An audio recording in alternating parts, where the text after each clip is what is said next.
Hello everybody, welcome to this new lecture in the mathematical physics series.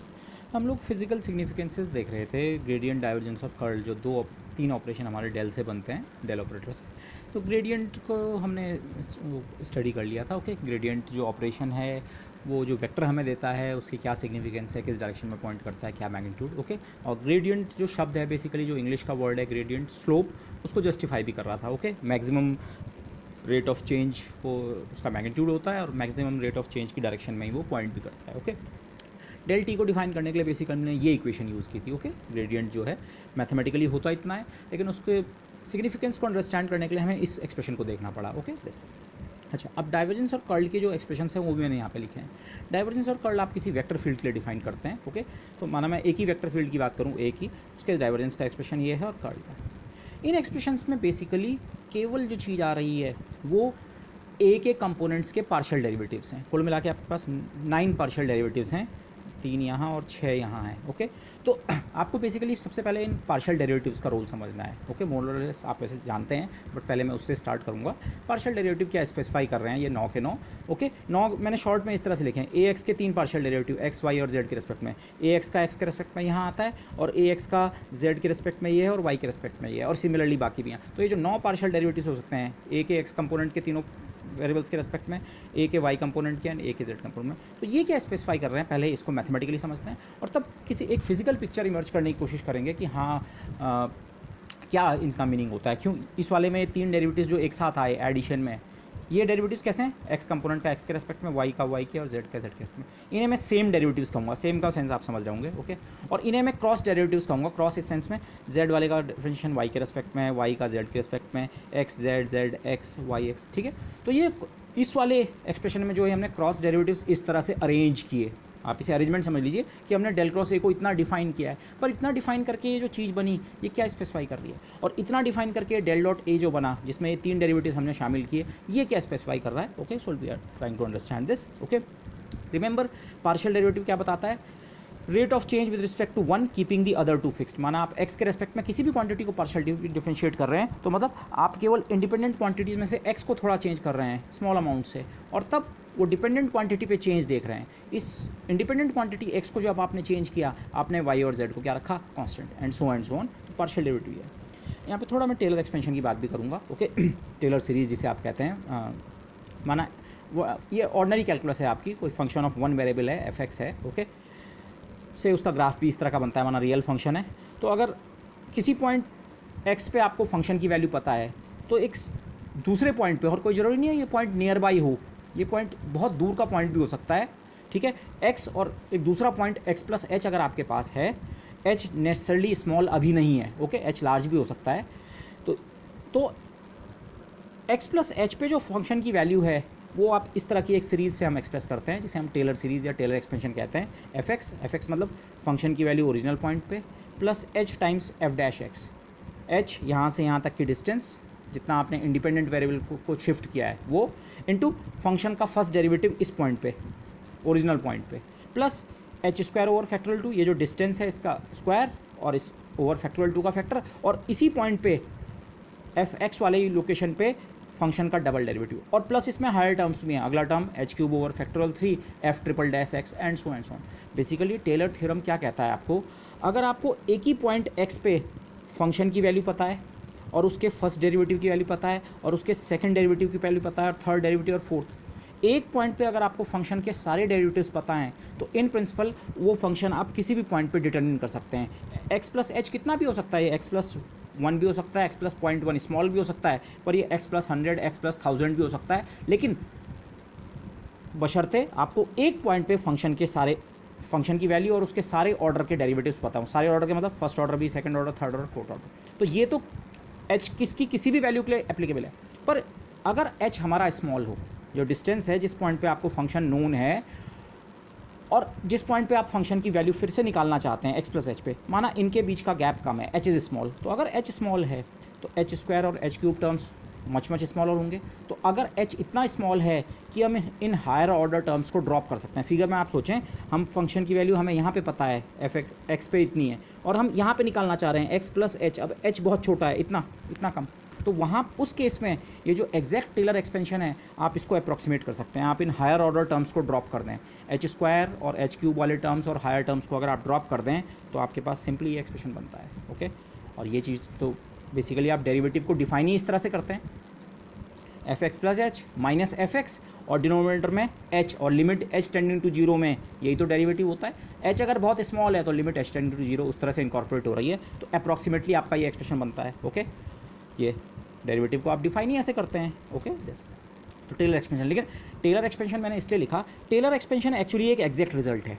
आप H कितना भी ले सकते हैं, एक्स प्लस 20,000 पे भी आप फंक्शन की वैल्यू निकाल सकते हैं और प्लस 50,000 पे भी, या माइनस भी, आप एच को नेगेटिव भी ले सकते हैं। आप किसी पॉइंट पे अगर फंक्शन के सब कुछ पता है, सब कुछ मतलब फंक्शन की value, first derivative, second derivative, third derivative, किसी पॉइंट पे अगर फंक्शन की सारी इन्फॉर्मेशन आपके पास है तो आप उस फंक्शन की वैल्यू किसी और पॉइंट पे भी कंस्ट्रक्ट कर सकते हैं। Okay, using Taylor expansion. लेकिन यूजुअली हम जिस फॉर्म में इसे यहाँ पे यूज़ करने वाले हैं, अगर एच की वैल्यू स्मॉल हो तो हम इन हायर ऑर्डर टर्म्स को, जिनमें एच स्क्वायर और एच क्यूब और ये आ रहा है, डिस्टेंस जो है दो पॉइंट्स के बीच की, उनके दो बार वो टर्म आ रहा है H into H, H square मतलब एच इंटू एच, तो उन टर्म्स को अगर ड्रॉप कर दें तो सिंपली है। तो ये टर्म क्या बता रहा है, नए पॉइंट पे फंक्शन की वैल्यू कितनी है, पुराने पॉइंट पे जो वैल्यू है प्लस डिस्टेंस जितनी है, ये डिस्टेंस एच और एफ डैश एक्स। अब अगर ये डिस्टेंस स्मॉल है तो मैं h को उसके बजाय अगर dx लिखूँ, ओके, अगर ये पॉइंट इसके नियर बाई है तो हम h ना लिख के उसको x प्लस dx लिखें अगर, तो h की जगह अगर मैं dx रखूँ तो ये एक्सप्रेशन, तो यही तो हम यूज़ करते आए हैं। डिफ्रेंशिएशन यही तो बताता है, रेट ऑफ चेंज। तो f का रेट ऑफ चेंज अगर पता है तो स्मॉल डिस्टेंस dx में जाने पे जो f में चेंज होने वाला है वो इतना है।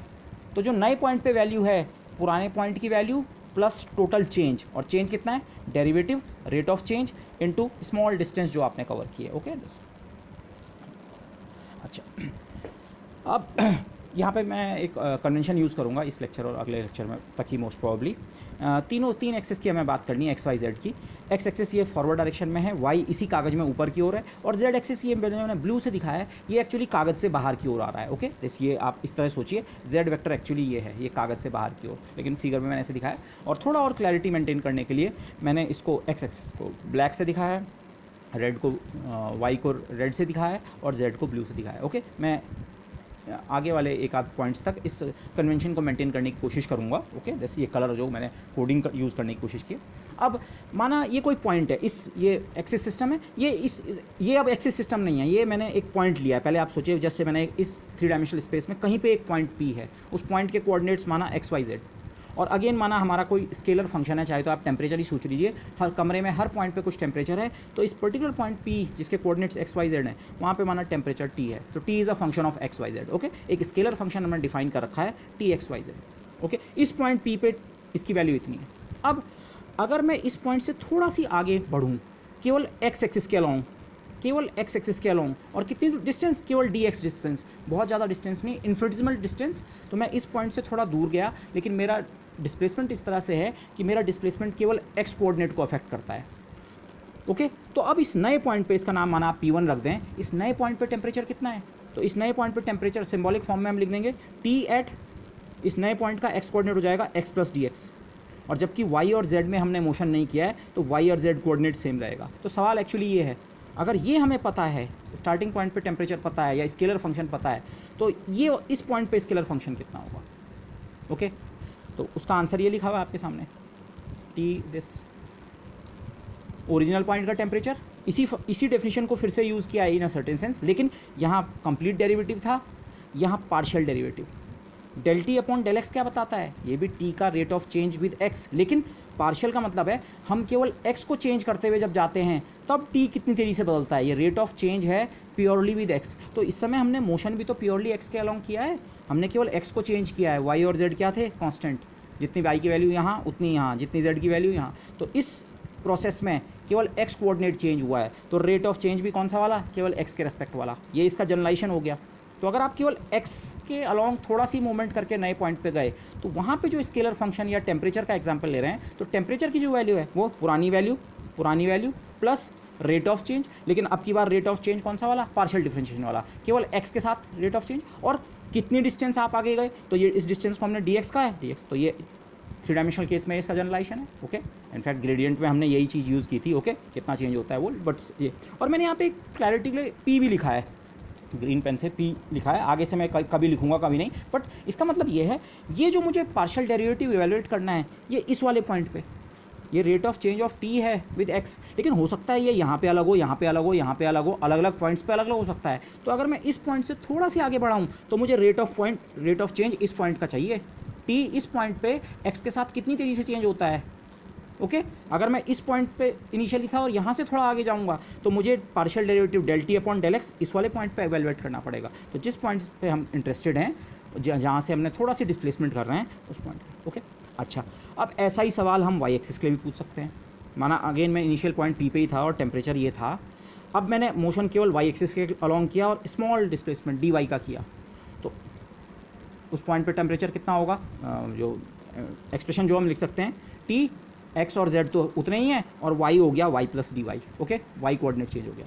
और ऐसा ही सवाल मैं जेड एक्सिस के लिए भी पूछ सकता हूँ। तो starting with a given point, अगर मैं केवल एक्स के अलॉन्ग मोशन करूँ या केवल वाई के अलॉन्ग मोशन करूँ या केवल जेड के अलॉन्ग मोशन करूँ, तो ये जो अलग अलग पॉइंट्स पे मैं पहुँचता हूँ डी एक्स डी वाई और डी जेड के डिस्प्लेसमेंट करके, वहाँ पे जो टेम्परेचर्स हैं, फंक्शनल फॉर्म तो ऐसे लिख दी उनकी इस तरह से, लेकिन उनके एक्सप्रेशंस क्या होंगे, ये वाला, ये रेड वाला जो है, रेड के अलॉन्ग मोशन वाले को रेड से अंडरलाइन कर रखा है, वो रेड वाला ये अगेन इनिशियल पॉइंट पे जो टेम्परेचर है अगेन आपने चेंज किया है तो रेट ऑफ चेंज लो, लेकिन अब की बार रेट ऑफ चेंज कौन सा वाला, केवल वाई के रेस्पेक्ट में कितना है, कितनी तेज़ी से हमारा टेम्परेचर वाई कोऑर्डिनेट के साथ चेंज होता है जब आप एक्स और जेड को कांस्टेंट रखते हैं। यहाँ पे मैंने पी नहीं लिखा है बट अगेन वो इंप्लाइड है। Okay, del T upon del Y, और कितनी डिस्टेंस आपने मूव किया, D Y. Rate of change into independent variable का change, rate of change into independent variable का चेंज, यहाँ केवल एक्स में चेंज हुआ था डी एक्स के बराबर। इस वाले केस में इंडिपेंडेंट वेरिएबल का चेंज बाई डिपेंडेंट वेरिएबल का रेट ऑफ चेंज, लेकिन वाई के साथ, और डिस्प्लेसमेंट में हमारा किसका, वाई एक्सिस के अलॉन्ग कितना, डी वाई। और ऐसा ही जेड के लिए, जेड प्लस डी जेड वाले पॉइंट पे जब आप एक्स और वाई में चेंज नहीं करते हैं, टेम्परेचर जो है वो कितना है, ओरिजिनल पॉइंट का temperature plus del T upon del z d z. Okay, यहाँ ये तीन पार्शियल डेरिवेटिव्स आपके आ रहे हैं। ये ग्रेडियंट की डेफिनेशन में जो तीन पार्शियल डेरिवेटिव जाते हैं वो यही है। वैसे हम ग्रेडियंट की बात कर चुके हैं, but just a reminder, del T over del x, del T over del y, del T over del z, gradient में यही तीन जाते हैं। Okay, but understand this concept this way, ये पार्शियल डेरिवेटिव को टी है तो उसके पार्शियल डेरिवेटिव क्या बताते हैं, अच्छा इस डायरेक्शन में जा रहे हैं तो रेट ऑफ चेंज इससे कंट्रोल होता है, del T upon del x से, और इस डायरेक्शन में जा रहे हैं तो del T upon del y से रेट ऑफ चेंज कंट्रोल होता है, और इस चेंज में। Okay, this. अच्छा, अब यहाँ पे मैं Taylor series in two dimension के एक्सप्रेशन भी आपके सामने मैंने लिखे हैं। माना एफ है कोई फंक्शन एक्स और वाई का, हमारे लिए तो वैसे जो फंक्शंस हैं वो एक्स वाई जेड तीनों के हैं, लेकिन थ्री डायमेंशन में आप खुद जनरलाइज कर लें। लेकिन अगर टू डायमेंशन में मैं पहले जाऊँ, अगर एफ कोई फंक्शन है लेकिन एक्स और वाई दोनों पे डिपेंड करता है, दो इंडिपेंडेंट वेरिएबल्स हैं, तो अगर हम एक्स में भी थोड़ा चेंज करें और वाई में भी थोड़ा चेंज करें, यहाँ तो हमने केवल एक्स में थोड़ा सी चेंज किया था, केवल ये एक्स पे डिपेंड करता था, तो हमारा फर्स्ट ऑर्डर तक का जो रिजल्ट है वो ये है। ओके, अगर डी एक्स बहुत स्मॉल है तो आपने डी एक्स स्क्वायर और डी एक्स क्यूब टाइप के टर्म्स को ड्रॉप कर दिया।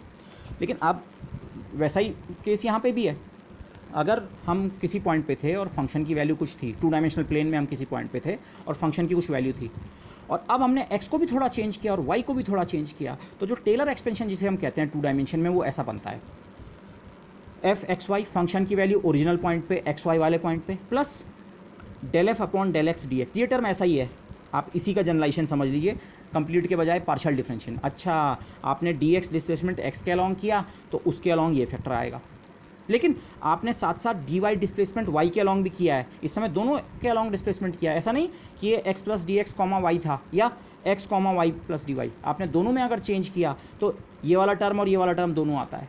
ओके, ये भी, लेकिन इसके अलावा जो हायर ऑर्डर टर्म्स हैं जो यहाँ पे इस तरह से आते हैं, H square by factorial 2 double derivative, इस केस में टू डायमेंशनल केस में या जब दो इंडिपेंडेंट वेरिएबल्स होते हैं, ये कुछ इस तरह का बनता है, 1 अपॉन फैक्टोरियल 2 एफ का पार्शियल डिफरेंशिएशन डबल एक्स के रेस्पेक्ट में इंटू डी एक्स स्क्वायर। ये डी एक्स स्क्वायर को आप एच स्क्वायर टाइप का टर्म समझिए, ये इसी टाइप का टर्म है, H square upon factorial 2 double derivative, ये H square upon factorial 2 double derivative. लेकिन अब की बार डबल डेरिवेटिव बहुत सारे हो सकते हैं, एफ का डबल डेरिवेटिव एक्स के रेस्पेक्ट में हो सकता है, और एक टर्म ये है, पहले इस वाले टर्म को देखिए, एफ का डबल डेरिवेटिव वाई के रेस्पेक्ट में भी हो सकता है, और उसके साथ डी वाई स्क्वायर मल्टीप्लाई होता है।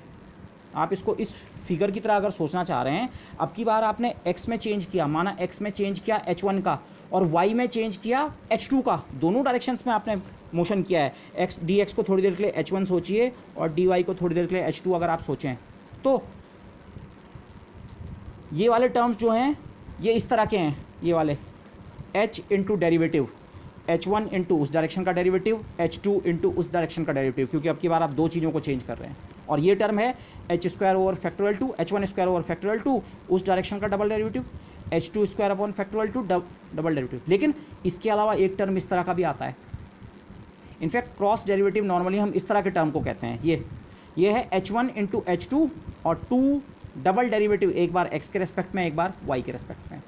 सेकेंड ऑर्डर डिफरेंशिएशन में, पार्शियल डिफरेंशिएशन में ऑर्डर मैटर नहीं करता है, इसलिए चाहे डेल एक्स डेल वाई लिखो या डेल वाई डेल एक्स, एक ही बात। लेकिन ये और फिर ऐसे ही हायर ऑर्डर टर्म्स भी आएंगे और higher order term. Exact expression Taylor expansion का ये है, लेकिन अगेन अगर h1 और h2 स्मॉल हैं, इतने स्मॉल कि वो इन्फिनिटिज्मल हैं। इन्फिनिटिज्मल होने का मतलब आप dx और dy वाले टर्म्स को तो रिटेन कर सकते हैं, पर dx square dy square type के टर्म्स को आप ड्रॉप कर सकते हैं, इतने स्मॉल हैं कि ड्रॉप कर सकते हैं। तो अगर किसी पॉइंट पे फंक्शन पता है तो उसके नियर बाई पॉइंट पे अगर फंक्शन पता करना है तो आप इन टर्म्स को ड्रॉप कर सकते हैं। इसमें dx स्क्वायर आ रहा है, dy स्क्वायर आ रहा है, या dx into D y, dx भी स्मॉल है, dy भी स्मॉल है, तो इनका प्रोडक्ट क्या होगा, वेरी वेरी स्मॉल। तो अगर आप इन सारे सेकेंड ऑर्डर और हायर ऑर्डर टर्म्स को ड्रॉप कर दें तो आपका रिजल्ट ये रहा। ओके, टू डायमेंशन में जो किसी पॉइंट पे फंक्शन पता है और उसके नियर बाई पॉइंट पे फंक्शन पता करना है आपको, तो ये है टेलर एक्सपेंशन। ओके, अच्छा जी। अब लेकिन इस एक्सप्रेशन को फिर से देखिए, ग्रेडियंट के जो ये तीन चेंजेस हैं, अगर आप किसी पॉइंट पे फंक्शन पता था और आप यहाँ गए या यहाँ गए तीनों एक्सिस के अलोंग, तो उसकी वैल्यू में जो चेंज होता है उसमें ये तीन डेरिवेटिव्स आते हैं, एक एक्स के रेस्पेक्ट वाला पार्शियल, एक वाई के रेस्पेक्ट वाला और एक जेड के रेस्पेक्ट वाला। ओके, और ये जो तीन पार्शियल डेरिवेटिव्स हैं, टी का एक्स के रेस्पेक्ट में, वाई के रेस्पेक्ट में, जेड के रेस्पेक्ट में, ये इस डेफिनेशन में कंबाइन होते हैं ग्रेडियंट में। ओके, तो ये तीन जो अभी तक मैंने लिखे ये एक्चुअली मोर और लेस हम स्टडी कर चुके थे, ग्रेडियंट हम समझ चुके हैं। So the three partial derivatives involve in the gradient appear here. इन तीन एक्सप्रेशंस में जो ये पार्शियल डेरिवेटिव आ रहे हैं ये ग्रेडियंट से के साथ रिलेटेड वाले हैं। ये ग्रेडियंट की डेफिनेशन में जाते हैं, जो हम ग्रेडियंट की हमने सिग्निफिकेंस समझने की कोशिश की, वहाँ हम इन्हें समझ चुके हैं। लेकिन हम तो समझना चाह रहे हैं इनको, ये तीन और ये कुल मिला के इन 9 की बात करूं, हम इन 9 पार्शियल डेरिवेटिव्स को समझना चाह रहे हैं, क्योंकि यही ग्रेडियंट और डाइवर्जेंस की डाइवर्जेंस और कर्ल की डेफिनेशन में आते हैं। तो ये क्या है, ये क्या चीज़ है, मतलब पार्शियल डेरिवेटिव होते हैं रेट ऑफ चेंज होंगे, लेकिन किसके रेस्पेक्ट में पार्शियल डेरिवेटिव, मतलब किस डायरेक्शन में जा रहे हैं और किस चीज़ का चेंज हम स्टडी कर रहे हैं। अब मैथमेटिकली तो वैसे एक्सप्रेशन देख के पता लग जाता है आपको, अगर आप del x upon del y देखें तो इसका मतलब ज़रूर क्या है, अच्छा वाई डायरेक्शन के अलॉन्ग स्मॉल डिस्प्लेसमेंट कर रहे हैं और वेरिएशन का इसका देख रहे हैं ए एक्स का। तो मैथमेटिकली तो वैसे ही सिंबल से ही क्लियर है, पर इसी चीज़ को और बेटर अंडरस्टैंड करने की कोशिश करते हैं। ओके, सिचुएशन ये है, आपके पास कोई पॉइंट पी है, वहाँ पे कोई वेक्टर फील्ड है आपका, वेक्टर फील्ड पूरे में होगा। आप वेक्टर फील्ड इस तरह सोचिए, 3 डायमेंशनल कोऑर्डिनेट सिस्टम है, हर पॉइंट पे एक वेक्टर है, ये अलग अलग पॉइंट्स पे अलग अलग डायरेक्शन में हो सकता है, तो एक वेक्टर फील्ड आपके पास है। तो कोई पर्टिकुलर पॉइंट पी जिसके कोऑर्डिनेट्स एक्स वाई जेड है, वहाँ पे माना उस वेक्टर फील्ड की वैल्यू ए है। Okay, A at X Y Z, और वेक्टर फील्ड है तो मतलब उसका एक एक्स कंपोनेंट होगा, ए एक्स उस एक्स वाई जेड वाले पॉइंट पे यूनिट वेक्टर आई की डायरेक्शन में, ऐसी ए वाई कंपोनेंट, ऐसी ए जेड। ओके, यहाँ पे एक कन्फ्यूज़न जो कई बार स्टूडेंट्स को रहता है, ए एक्स का मतलब है वेक्टर ए का एक्स कंपोनेंट, वेक्टर ए का एक्स कंपोनेंट, और किस पॉइंट पे, x Y z. Vector A यहाँ पे भी डिफाइंड है, आप इसको समझिए, वेक्टर ए यहाँ पे भी डिफाइंड है फील्ड, और इस पॉइंट पे हो सकता है ऐसा हो गया, और इस पॉइंट पे, हर पॉइंट पे वेक्टर फील्ड है। तो हर पॉइंट पे इसका एक्स कंपोनेंट भी होगा, मैं केवल एक्स कंपोनेंट दिखा रहा हूँ, और इसका एक्स कंपोनेंट भी होगा, और इसका एक्स कंपोनेंट भी होगा, एंड सो ऑन। तो point to point x component जो है वो वेरी कर रहा है, मतलब हर एक्स वाई जेड लोकेशन पे, इस पॉइंट के लिए एक्स वाई जेड कोऑर्डिनेट्स की वैल्यू अलग है, माना 1 1 1, और इस पॉइंट के लिए अलग 2 7 1 माना फॉर एग्जांपल, और इसके लिए अलग। हर एक्स वाई जेड लोकेशन पे ए एक्स कंपोनेंट उनका फंक्शन है, एक्स वाई जेड का फंक्शन है। ओके, तो ये कन्फ्यूजन ना रखें कि ए एक्स केवल एक्स का फंक्शन है, दिस। ओके, दिस ये वाला जो एक्स है जो ये मैंने नीचे अटैच किया है, ये केवल ये बता रहा है कौन सी डायरेक्शन का कंपोनेंट है, लेकिन जो वाला भी कंपोनेंट हो, चाहे ए एक्स हो, चाहे ए वाई हो, चाहे ए जेड हो, ये किस पॉइंट पे आप उस कंपोनेंट की बात कर रहे हैं उस पर डिपेंड कर सकता है, उसका फंक्शन हो सकता है most generally. Okay, say for example just एक वेक्टर फील्ड लिखें, just X square Y I plus X Y Z J plus X square Y square Z square K. For example मैंने ऐसे ही लिख दिया, ये इसका ए एक्स कंपोनेंट है, ये भी एक्स वाई का फंक्शन है, जेड तो नहीं आ रहा है यहाँ, ए वाई ये एक्स वाई जेड का फंक्शन है, ए जेड एक्स वाई जेड का फंक्शन है। ओके, तो तीनों कंपोनेंट जो हैं एक्स वाई जेड पे डिपेंड करते हैं। ओके, इनफैक्ट शायद थोड़ा बेटर नाम ये होता अगर हम इसे A1 A2 A3 लिखते हैं। इनफैक्ट टेंसर एनालिसिस में हम ऐसा बाद में करेंगे, पर अभी के लिए मैं नाम यही चलाऊंगा, एक्स कंपोनेंट को एक्स लिखेंगे, इसको this. Okay, x Y z पे डिपेंड करने का मतलब एक्स वाई जेड के साथ इनकी वैल्यू चेंज करती है या कर सकती है, हो सकता है किसी केस में चेंज ना करे, पर मोस्ट जनरली चेंज कर सकती है। ए एक्स इस पॉइंट पे कुछ और है, दूसरे पॉइंट पे अलग हो सकता है, तीसरे पे अलग हो सकता है, ऐसी ए वाई ऐसी ए जेड। ओके, और ये तीनों बदलेंगे या कोई एक बदलेगा तो हमारा वेक्टर भी पॉइंट टू पॉइंट क्या होगा, बदलेगा। ओके, वेक्टर असल में क्या है, तीन कंपोनेंट्स को मिला के। तो कई बार किसी वेक्टर को हम शॉर्ट में इस तरह से भी लिख देते हैं, अगर मैं इसे A1 समझूँ और मैंने यहाँ पे डिपेंडेंस सप्रेस कर दिया, सबके सब एक्स वाई जेड का फंक्शन है, तो A1 A2 A3, अगर मुझे किसी पॉइंट पे A1 A2 A3 पता है तो मुझे वेक्टर पता तो है। कई बार हम वेक्टर को शॉर्ट हैंड में ऐसा लिखते भी हैं। ओके, A1 A2 A3, या लेकिन यहाँ पे मैं A1 A2 A3 notation use नहीं करूँगा, मैं AX AY AZ यूज़ करूँगा। तो मैं ऐसे लिख सकता हूँ ब्रैकेट के अंदर AX AY AZ। वेक्टर के तीनों कंपोनेंट्स आपने बता दिए किसी पॉइंट पे, तो बेसिकली आपने वो वेक्टर स्पेसिफाई कर दिया है। ओके, लेकिन अब आप इसे माइंड में इस तरह से सोचिए, ये एक ही पॉइंट एक्स वाई जेड पे हैं, ये भी ये भी ये भी, ये तीनों कंपोनेंट्स एक ही पॉइंट पे आपने बताए हैं, तो आप इनको तीन अलग अलग फंक्शन सोचिए। अभी तक ये पिछला जो हमारी सिचुएशन थी, इसमें एक पॉइंट पे एक टी था, ये दूसरे पॉइंट का टी है, ये टी है, टेम्परेचर है इस पॉइंट का, लेकिन ये दूसरे पॉइंट का है। तो हर पॉइंट पे आपने एक स्केलर की बात की थी, एक टेम्परेचर की। अब आप सोचिए, आप हर एक पॉइंट पे एक्स वाई जेड पे एक फंक्शन की बात कर रहे हैं, और उसी पॉइंट एक्स वाई जेड पे दूसरे फंक्शन की बात कर रहे हैं, और उसी पॉइंट एक्स वाई जेड पे तीसरे फंक्शन की बात कर रहे हैं, जिनको A1 A2 A3 या AX AY AZ ही हम कहेंगे। इनको आप पिछले केस के T1 T2 T3 की तरह सोचें, एक पॉइंट पे आपने तीन स्केलर फंक्शन डिफाइन कर रखे हैं। लेकिन यहाँ पे एक कन्फ्यूज़न ना करें, मैं इनको स्केलर फंक्शंस नहीं कह सकता हूँ, ये स्केलर फंक्शंस नहीं है, ये वेक्टर के कंपोनेंट्स हैं, बस इतना ही। लेकिन मैथमेटिकल एनालिसिस के लिए जो मैथमेटिकल एनालिसिस टी के साथ अप्लाई हुआ था, मैथमेटिकल एनालिसिस टी के साथ अप्लाई होने का मतलब यहाँ पे टी कुछ है तो यहाँ पे जाके कितना हो जाता है, यहाँ पे जाके इतना हो जाता है, यहाँ पे टी इतना है तो यहाँ पे कितना हो जाता है, यहाँ पे ये। तो ऐसा ही एनालिसिस हम T1 T2 T3, अगर इस पॉइंट पे तीन टी होते, एक T1 T2 T3, तो T1 पे आगे जाके कितना फ़र्क पड़ता, T2 पे कितना फ़र्क पड़ता, T3 पे कितना फ़र्क पड़ता, वो हम इसी तरह के एक्सप्रेशन से लिख पाते। ऐसे ही T2 पे फ़र्क अलग अलग डायरेक्शंस में जाके कितना होता और T3 पे कितना होता, वो हम लिख पाते। तो अब वही आइडिया हम इनके साथ यूज़ करने वाले हैं। ये जो हैं, आप किसी अब इस फिगर को देखिए। ओके, अब इस फिगर को देखते हैं। इस फिगर को अभी पूरा वो मत देखिए, आप एक उससे स्टार्ट कीजिए। ये मेरा इनिशियल पॉइंट है P, ठीक है। यहाँ पे कोई वेक्टर फंक्शन जो हमारा है, वेक्टर फील्ड जो है उसका वेक्टर ये मुझे यहाँ पे दिखाना चाहिए था, पर ये फिगर फिर ज़्यादा वो हो रहा था, मिक्स्ड हो रहा था, इसलिए मैंने साइड में बनाया। ये वेक्टर इस पॉइंट के करस्पॉन्डिंग का है। इस पॉइंट P पे माना मेरा वेक्टर फील्ड किसी पर्टिकुलर डायरेक्शन में है, ए है, तो उसका एक एक्स कंपोनेंट होगा, जो चीज़ मैंने यहाँ पे लिखी थी ये। इस पॉइंट P पे स्टार्टिंग पॉइंट आप इसे समझ सकते हैं। अगेन कोऑर्डिनेट सिस्टम मैंने यहाँ साइड में दिखा दिया, आप इसे कोऑर्डिनेट सिस्टम ना समझें, ठीक है। ये केवल कोऑर्डिनेट सिस्टम कहीं बना हुआ है, और उस कोऑर्डिनेट सिस्टम में कहीं पे एक पॉइंट है जिसके कोऑर्डिनेट्स एक्स वाई जेड हैं। इनफैक्ट एक्स वाई जेड से ही हमारा पॉइंट P डिफाइन होता है। ओके, इस पॉइंट पे माना वेक्टर के हाल ये हैं, ये तो मैंने केवल सिंबॉलिक दिखाया, ये हो सकता है यहाँ ना हो, यहाँ हो, किसी और डायरेक्शन में हो, ऊपर हो, नीचे, ऊपर है कहीं। उसके तीन कंपोनेंट्स हैं, आयत कंपोनेंट AX, जेयत कंपोनेंट AY।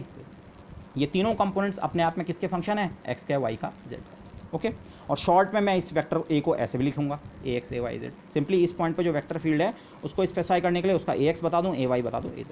तो इस पॉइंट पे मेरे को वेक्टर फील्ड पता था माना, ओके, नोन है, हमें यहाँ पे उसकी वैल्यू पता है। अब सवाल ये है, अगर मैं केवल एक्स एक्सिस के अलॉन्ग आगे जाता हूँ, again black line for x axis, x axis के अलॉन्ग डिस्प्लेसमेंट किया। अब फिगर में मैंने उसे काफ़ी बड़ा दिखाया है क्लैरिटी के लिए, पर वो डिस्प्लेसमेंट बहुत स्मॉल है, dx इन्फिनिटेसिमल डिस्प्लेसमेंट है। तो अगर मैं इस पॉइंट से यहाँ स्टार्ट करूँ, ओके, तो डेफिनेटली वेक्टर फील्ड चेंज हो सकता है। वो माना सिम्बॉलिकली मैंने इस पॉइंट पे जो वेक्टर फील्ड है उसको ये दिखाया है,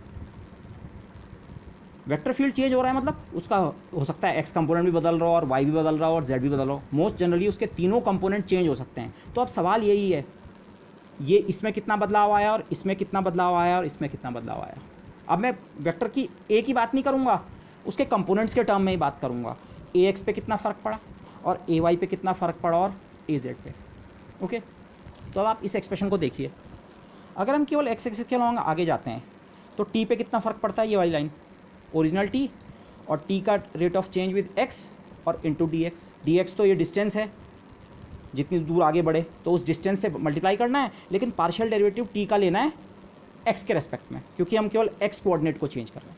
तो वही आइडिया यहाँ भी तो यूज़ करेंगे। आप इन तीनों को तीन इंडिपेंडेंट क्वांटिटी समझिए। ओके, ये कंप्लीटली इंडिपेंडेंट नहीं हो सकते हैं, बट वो टेंसर एनालिसिस में आएगा। एक फंक्शन है ए एक्स जिसका नाम है ए एक्स, और ये फंक्शन एक्स वाई जेड तीनों का है। तो अगर मैं थोड़ा सी चेंज केवल एक्स कोऑर्डिनेट में करूँ तो ज़रूर इसमें फ़र्क पड़ेगा। इसे आप टी की तरह अब की बार इसे सोचिए, टी यहाँ से यहाँ जाने में कितना चेंज होता है, पुराना टी और उसमें del T upon del x times d x add हो जाता है, पिछले पेज वाला एक्सप्रेशन। तो ए एक्स में जो चेंज है वो कितना होगा, ए एक्स की नई वैल्यू ये रही, ए एक्स पुराने वाले पॉइंट का, मतलब ये वाला, इस पॉइंट पे अब ये नए पॉइंट का ए एक्स वाला, नए पॉइंट का ए एक्स मैंने ये लिखा है, वो कितना है, पुराने पॉइंट का A x plus A x का rate of change with x into D x. आप इसे इसकी कॉपी समझिए। ये कोई फंक्शन किसी पॉइंट पे डिफाइंड है, तो थोड़ा डिस्टेंस एक्स के अलावा आगे जाने पे उसमें कितना चेंज होता है, एक्स के रेस्पेक्ट में partial differentiation into D X. तो आप केवल ए एक्स को देखिए, अब ये ए वाई ए जेड भूल जाओ, केवल एक ए एक्स है। तो इस पॉइंट का ए एक्स कितना होगा, अच्छा पुराना ए एक्स, पुराना T plus rate of change of A x, rate of change of T into D X. तो ये तो बना आपका नए पॉइंट पे वेक्टर का एक्स कंपोनेंट। ए एक्स क्या है, वेक्टर का एक्स कंपोनेंट। पुराने पॉइंट पे एक्स कंपोनेंट ए एक्स के बराबर था, नए पॉइंट पे टोटल एक्स कंपोनेंट इतना है, पुराना प्लस जो डेरिवेटिव से मिलता है। अच्छा, अब ए वाई को भी उसी तरह से ट्रीट करो जैसे मैं कह रहा था, इन्हें T1 T2 T3 की तरह सोचें। तो T2 ए एक्स की जगह अब वेरिएबल का नाम ए वाई है, मैथमेटिकली केवल ये चेंज हुआ। डिस्प्लेसमेंट आपने अभी भी एक्स के अलाउंग किया है, तो रेट ऑफ चेंज अभी भी एक्स के रेस्पेक्ट में आएगा। ये नए पॉइंट पे जो ए वाई है, नए पॉइंट पे जो ए वाई है वो होगा पुराने पॉइंट का A Y at X Y Z, A Y at X Y Z पुराने पॉइंट का, प्लस ए वाई का रेट ऑफ चेंज। ये फंक्शन कितनी तेज़ी से बदल रहा है भाई, जब आपने टी का टेम्परेचर, टी का रेट वो निकाला इस पॉइंट पे, तो रेट ऑफ चेंज भी तो आपने टी का लिया था, आपने किसी और फंक्शन जो है दुनिया के वो थोड़ी लिए थे। तो जब ए वाई का आपने चेंज निकालना है, नए पॉइंट पे ए वाई कितना हो गया है, तो उसमें रेट ऑफ चेंज भी किसका आएगा, ए वाई का, लेकिन किसके रेस्पेक्ट में, एक्स। आपने चेंज तो एक्स कोऑर्डिनेट को ही किया है, तो rate of change of A y with respect to x, और डिस्टेंस अगेन कितनी है, डी एक्स। और सिमिलरली फॉर जेड, मतलब आप मैथमेटिकल लेवल पे सोचें, ए एक्स हो, ए वाई हो, ए जेड हो, टी हो, पी हो, क्यू हो, आर, कोई भी चीज़ हो, उसका इस पॉइंट पे वैल्यू कितनी हो जाएगी, पुरानी वैल्यू प्लस उस चीज़ का रेट ऑफ चेंज एक्स के साथ, एक्स के साथ, एक्स के साथ, और इंटू डी एक्स। ये तीनों एक्सप्रेशन एक ही तरह के हैं, यहाँ ए एक्स और यहाँ ए एक्स, यहाँ ए वाई, यहाँ ए जेड, ए जेड। जिसका चेंज ये देख रहे हैं उसकी स्टार्टिंग वैल्यू से स्टार्ट करो और उसका रेट ऑफ चेंज ले लो। ए एक्स की बात की नई वैल्यू चाहिए, ए एक्स की पुरानी वैल्यू प्लस ए एक्स का rate of change into this, A y के लिए, ए जेड के लिए। तो ये नए पॉइंट पे जो मेरा वेक्टर है ए, क्योंकि पूरे वेक्टर फील्ड का नाम एक ही है, ए ही है, तो नए पॉइंट पे हमारा जो वेक्टर है, नए पॉइंट का, लेकिन वो क्या है, कोऑर्डिनेट्स कितने हैं, वाई और जेड कोऑर्डिनेट तो सेम है, लेकिन एक्स कोऑर्डिनेट कितना हो चुका है, एक्स प्लस डी एक्स। अगर मुझे अब पूरे वेक्टर फील्ड की बात करनी होगी कि वेक्टर कितना यहाँ से यहाँ जाके चेंज हो गया, यहाँ से यहाँ जाके वेक्टर कितना चेंज हो गया, तो मुझे उसके एक्स कंपोनेंट का चेंज भी नज़र आ रहा है और उसके वाई कंपोनेंट का चेंज भी नज़र आ रहा है और जेड कंपोनेंट का। तो आप जरा थोड़ा इन पार्शियल डेरिवेटिव्स पे नज़र डालिए। ओके, इनफैक्ट मैंने इनको शॉर्ट हैंड में यहाँ पे लिखा है, यहाँ पे तो वेक्टर फॉर्म में लिखा है इतना टोटल एक्स कंपोनेंट इंटू आई प्लस इतना इंटू जे, लेकिन जो ये वाला नोटेशन है कि हाँ तीनों कंपोनेंट्स को सिंपली कॉमा से सेपरेट करके ब्रैकेट के अंदर लिख दें, तो इस नोटेशन में ये पूरा एक्स कंपोनेंट हो जाएगा और ये पूरा वाई कंपोनेंट और ये पूरा जेड। तो उस लैंग्वेज में ऐसे भी लिख सकते हैं। इनफैक्ट आप इसको और इसको कंपेयर कीजिए, आप सीधे, पुराना एक्स कंपोनेंट केवल ए एक्स था, अब इतना और चेंज हो गया उसमें, ए वाई में इतना और चेंज हो गया और ए जेड में इतना और चेंज हो गया। आप इन डेरिवेटिव्स को देखिए, अभी इस ग्रीन को भूल जाओ, ये एक्स का एक्स के रेस्पेक्ट में डिफरेंशिएशन है और ये वाई का एक्स के रेस्पेक्ट में है और ये जेड का एक्स के रेस्पेक्ट में। तीनों डिफरेंशिएशन है एक्स के रेस्पेक्ट में, लेकिन एक ए एक्स का है, एक ए वाई का, एक ए जेड। ओके, और इन एक्सप्रेशंस को चाहे तो मैं शॉर्ट हैंड में ऐसे भी लिख सकता हूँ। ये जो मैंने एरो दिखाया है, हो सकता है ये चेंज पॉजिटिव या नेगेटिव कुछ भी हो सकते हैं और वेरी लार्ज और स्मॉल भी हो सकते हैं। तो ये यहाँ से और यहाँ तक जाने में हो सकता है वेक्टर पूरी तरह बदल जाए, पूरी तरह मतलब चेंज को आप ऐसा ना सोचें हाँ वो जरा सी चेंज हुआ, हो सकता है वेक्टर की डायरेक्शन ही पलट गई हो यहाँ से आने में, या what ever be the case. Okay, ऐसा भी हो सकता है। ये जो तीन एक्सप्रेशंस हैं इनको शॉर्ट हैंड में मैं ऐसे भी लिख सकता हूँ। आप तीनों को देखिए, इस एक्सप्रेशन को पहले आप देख लें, 1 plus D x del by del x. आप सोचिए ये चीज़ को हम इस पे ऑपरेट कर रहे हैं, ऑपरेट या मल्टीप्लाई समझो। एक बार आप पहले केवल ए एक्स पे सोचिए, 1 plus D x by del x को अगर आप ए एक्स से मल्टीप्लाई करें तो 1 इंटू ए एक्स तो बनेगा ए एक्स, और डी एक्स ऐसे ही रहेगा, डेल बाई डेल एक्स किसका हो जाएगा, ए एक्स का, तो del A x by del x into D x, ये टर्म बना। और फिर से अगर इसी चीज़ को अब की बार आप ए वाई पे मल्टीप्लाई या ऑपरेट करें तो ये वाला टर्म बनेगा, ए वाई के साथ 1 इंटू ए वाई बनेगा ए वाई, और ये वाला टर्म डी एक्स और डेल ए वाई पे, एंड सिमिलरली। तो आप इनको शॉर्ट में ऐसे भी लिख सकते हैं, ओके। और इन तीनों को मिला के हम वेक्टर ए लिखते हैं तो शॉर्ट में, ये शॉर्ट हैंड नोटेशन है, मैंने कुछ ऐसा नहीं कर रहा हूँ, बट ये जो है कि नए पॉइंट पे जो हमारा वेक्टर फील्ड बना है, अगर मैं केवल एक्स एक्सिस के अलॉन्ग थोड़ा सी डिस्प्लेसमेंट करता हूँ तो उसको मैं शॉर्ट हैंड में ऐसे लिख सकता हूँ। पुराने पॉइंट का वेक्टर फील्ड अगर ए है तो नए पॉइंट का vector field 1 plus D x del by del x, okay. अब अगर हम इसी पॉइंट से हमने स्टार्ट किया जहाँ पे यही वाला वेक्टर फील्ड है, अब यही सवाल हम वाई एक्सिस के लिए पूछ रहे हैं। अच्छा, हमने वाई के अलॉन्ग अगर थोड़ा सी चेंज किया तो वाई के अलॉन्ग जाने पे केवल एक टी पे क्या फ़र्क पड़ता है, जब केवल एक फंक्शन होता है, टी का पार्शियल डेरिवेटिव वाई के रिस्पेक्ट में आता है और डी वाई से मल्टीप्लाई हो जाता है। तो अब की बार आपके पास एक नहीं तीन फंक्शन हैं, एक ए एक्स है, एक ए वाई, एक जेड, तीनों पे सेम प्रिंसिपल अप्लाई होगा। ए एक्स पे भी चेंज होगा, ए वाई में भी चेंज होगा, ए जेड में भी चेंज होगा। ए एक्स में चेंज कितना होगा वो मैंने यहाँ लिखा हुआ है, ए एक्स और ए एक्स का रेट ऑफ चेंज, लेकिन अब की बार हम वाई एक्सिस के अलॉन्ग मूव कर रहे हैं वाई के साथ, और कितनी डिस्टेंस मूव किया, डी वाई। और ए वाई में भी चेंज होगा, और ए वाई में कितना चेंज होगा, ए वाई की पुरानी वैल्यू प्लस ए वाई का रेट ऑफ चेंज वाई के साथ, वाई एक्सिस के अलॉन्ग जा रहे हैं, इनटू डी वाई। और ए जेड में भी चेंज होगा, ए जेड और ए जेड का रेट ऑफ चेंज, तीसरे फंक्शन का रेट ऑफ चेंज फिर से लेकिन वाई के साथ, और इनटू, ये मैंने गलत लिख दिया बल्कि यहाँ, this is d y, okay. सारे डिफरेंशिएशन वाई के रेस्पेक्ट में हैं और डी वाई से मल्टीप्लाइड है। हाँ, ए एक्स का चेंज देख रहे हो तो ए एक्स का डिफरेंशिएशन है, ए वाई का चेंज देख रहे हो तो ए वाई का डिफरेंशिएशन है, ए जेड का। तो अगेन यहाँ भी तीन डेरिवेटिव्स आ रहे हैं, ये दोनों क्रॉस हैं, क्रॉस मतलब एक्स अपॉन वाई, अपॉन आप समझ रहे होंगे, मतलब मैं कंपोनेंट के टर्म में बात कर रहा हूँ, ये एक्स वाले का वाई के रेस्पेक्ट में, ये जेड वाले का वाई के रेस्पेक्ट में, जबकि ये वाई का वाई के रेस्पेक्ट में है।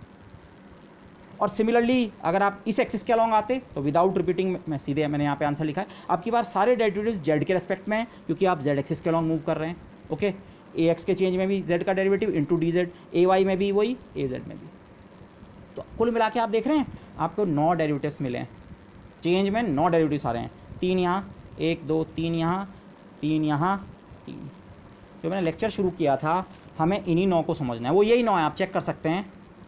ए x, A y, A Z के एक्स या वाई या जेड के रेस्पेक्ट में जो 9 डिफरेंशिएशन बन सकते हैं वही हैं ये। और इनमें से मैंने अब ये जो इन 9 में, अब आप केवल यहाँ कंसंट्रेट कीजिए, hopefully if you have understood this, आप केवल इसको देखिए, ये एक्स एक्सिस के अलॉन्ग जाने का चेंज, ये वाई एक्सिस के अलॉन्ग जाने का चेंज। हाँ, और शॉर्ट हैंड नोटेशन में जैसे हमने इसको इतना लिख पाए 1 plus D x del by del X A, तो मैथमेटिकल जनरलाइजेशन आपके पास हो जाना चाहिए। एक्स एक्सिस के अलॉन्ग आगे आए तो डी एक्स और डेल बाई डेल एक्स आया, तो वाई एक्सिस के अलॉन्ग जाने पे उसी फॉर्म में आप चेक कर सकते हैं, इसको शॉर्ट हैंड में ऐसे लिख सकते हैं 1 plus d y del by del Y. और जेड एक्सिस के अलॉन्ग आने पे शॉर्ट हैंड में, अगर आपको शॉर्ट हैंड समझ नहीं आ रहा है कोई बात नहीं, आप ये वाले नोटेशन तो आप समझ ही गए होंगे, यही समझना इंपॉर्टेंट है। नए पॉइंट पे values x component, y component, z component की ये है, वाई एक्सिस के अलॉन्ग जाने पे ये हैं तीन वैल्यूज़, जेड एक्सिस के अलॉन्ग पे आने पे ये है, okay. But short hand notation अगर समझ सकें तो दैट वुड बी गुड। अब इन जो इन्हें अगर मैं इंक्रीमेंट कहूँ, ए एक्स में इतना इंक्रीमेंट हो गया, ए वाई में इतना, ए जेड में इतना, जब एक्स एक्सिस के अलॉन्ग जाते हैं, वाई एक्सिस के अलॉन्ग के जाने पे एक्स का इंक्रीमेंट, वाई का इंक्रीमेंट, जेड का इंक्रीमेंट, जेड एक्सिस के अलॉन्ग पे आने पे एक्स का इंक्रीमेंट, वाई का इंक्रीमेंट, जेड का इंक्रीमेंट। कुल मिला के 9 इंक्रीमेंट्स हैं आपके पास, 3 कंपोनेंट्स और 3 डायरेक्शन है, तो हर डायरेक्शन में हर किसी का इंक्रीमेंट जो रिप्रेजेंट होगा एक डेरिवेटिव से होगा। तो ये जो 9 डेरिवेटिव्स हैं, अगर इकट्ठे इनकी बात करें, अभी हम डाइवर्जेंस और कर्ल में ना जाएं, इकट्ठे वो 9 डेरिवेटिव्स बेसिकली वो जो वेक्टर फंक्शन के 3 कंपोनेंट्स हैं वो कितनी तेज़ी से चेंज होने वाले हैं यहाँ जाने पे या यहाँ जाने पे या जेड के अलॉन्ग आने पे, उनको बता रहे हैं, ओके। अच्छा, दैट इज़ ओके। अब इनमें से जो 3 है जिनको मैंने ग्रीन में अंडरलाइन कर रखा है, ये और ये x x, y y, z z वाले हैं, ये जाते हैं डाइवर्जेंस की डेफिनेशन में। और बाकी 6 जाते हैं कर्ल की डेफिनेशन में। तो अब फिजिकली यही समझना है, ये मैथमेटिकली हो गया कि हाँ इतना चेंज होता है, ये सब कुछ समझ आ गया कि यहाँ जाओ तो ये हो गया, यहाँ जाओ ये हो गया, यहाँ जाओ ये हो गया। लेकिन ये 3 कैसे एक मैथमेटिकल डेफिनेशन में कंबाइन हो रहे हैं डाइवर्जेंस में, और उसका क्या मतलब है, और बाकी जो 6 हैं वो दूसरी मैथमेटिकल डेफिनेशन में कंबाइन हो रहे हैं जिसको हम कर्ल कह रहे हैं, उसका क्या मीनिंग है, अब ये समझना बाकी रह गया है। ओके, तो द 3 ग्रीन इंक्रीमेंट्स, जो ग्रीन अंडरलाइन वाले हैं, ये डेल डॉट ए की डेफिनेशन में जाते हैं, और जो 6 हैं क्रॉस बाकी जो बचे हैं वो डेल क्रॉस ए में जाते हैं। लेकिन यही समझना है ऐसा है क्यों। ओके, यहाँ पे जस्ट ये अगेन अगर आप ये वाला नोटेशन समझ गए हैं, ये वाला कि केवल x के अलॉन्ग जाने पे इतना चेंज होता है और केवल y के अलॉन्ग जाने पे चेंज नहीं, ये टोटल नई वैल्यू है। चेंज तो केवल ये वाला पार्ट होगा अगर आप इसमें से केवल ये डेरिवेटिव्स वाला पार्ट लें, ये original value plus change, original value plus change, original value plus change, 1 को मल्टीप्लाई करके a से ओरिजिनल वेक्टर a मिलेगा, तो चेंज ये वाला पार्ट है। ओके, तो इन तीनों एक्सप्रेशंस को मैं एक साथ कंबाइन कर सकता हूँ। ओके, अब मैं इसे समझाने की कोशिश नहीं करूँगा, मैंने सीधे एक्सप्रेशन लिखा है dx del y del x जो है, और plus dy del over del Y, और dz del over del z है। इनमें से कोई सा भी एक एक्सप्रेशन हो, आप उसे शॉर्ट हैंड में वैसे ऐसे लिख सकते हैं dr डॉट डेल। ओके, अब मैं इसे जस्टिफाई नहीं कर रहा हूँ, ठीक है, बट ये लेकिन यहाँ पे मैं एक आपको सवाल ज़रूर पोज करना चाहूँगा। मैंने केवल 2 डायमेंशनल फिगर बनाया है, चाहे तो आप 2 डायमेंशन में ही समझ लें। अभी तक हमने सवाल इस तरह से रेज़ किया, इस पॉइंट पे मेरा वेक्टर फील्ड ए मुझे पता है, तो इस पॉइंट पे कितना होता है, उसका आंसर हमने कुछ इस तरह से ये 3 कंपोनेंट्स लिखे हैं। चाहे आप 2 ही कंपोनेंट के लिए कर लीजिए चाहे तो, ठीक है। ऐसे ही अगर मैं वाई डायरेक्शन में जाऊँ तब जो नए कंपोनेंट्स हैं वो कितने होते हैं। अब सवाल ऐसा है, अगर मैं यहाँ जाऊँ तो यहाँ जाने का मतलब पहले dx डिस्टेंस x के अलॉन्ग गया और फिर dy डिस्टेंस अगर मैं y के अलॉन्ग जाऊँ, अगर मैं दोनों डिस्प्लेसमेंट्स करूँ तो अब इस नए पॉइंट पे जो वेक्टर फील्ड है जिसको हम ऐसे लिखेंगे 3 डायमेंशन में, a x की वैल्यू x प्लस dx हो गई और y की वैल्यू y प्लस dy। हाँ, z कुछ माना हमने चेंज नहीं भी किया, ये कितना होगा पार्शियल डेरिवेटिव्स के टर्म में, क्या आप इसके इंक्रीमेंट्स को एक्सप्रेस कर सकते हैं? Please try doing this. Okay, अच्छा, और आगे के डिस्कशन में ये dx जस्ट एक डिस्टेंस है, ठीक है। आगे के डिस्कशन में dx की जगह dx/2 भी हो सकता है, हाफ, इतने नहीं, हम इतना आगे नहीं गए, dx नहीं गए। अगर हम केवल यहाँ पे जाएं तो तब ये dx की जगह, ये जो dx है इसकी जगह dx/2, dx/2, dx वो डिस्टेंस है जितना आपने आगे मूव किया है, तो अगर ये dx/2 होगा तो और माना आप इस पॉइंट से पीछे की ओर जाते तो dx अगर नेगेटिव होता तो माइनस dx या माइनस dx/2, डिपेंडिंग ऑन आप dx गए, माइनस dx गए या माइनस dx/2 गए, दिस। ओके, तो अप्रोप्रिएटली इन एक्सप्रेशंस को हम इनकॉर्पोरेट करेंगे।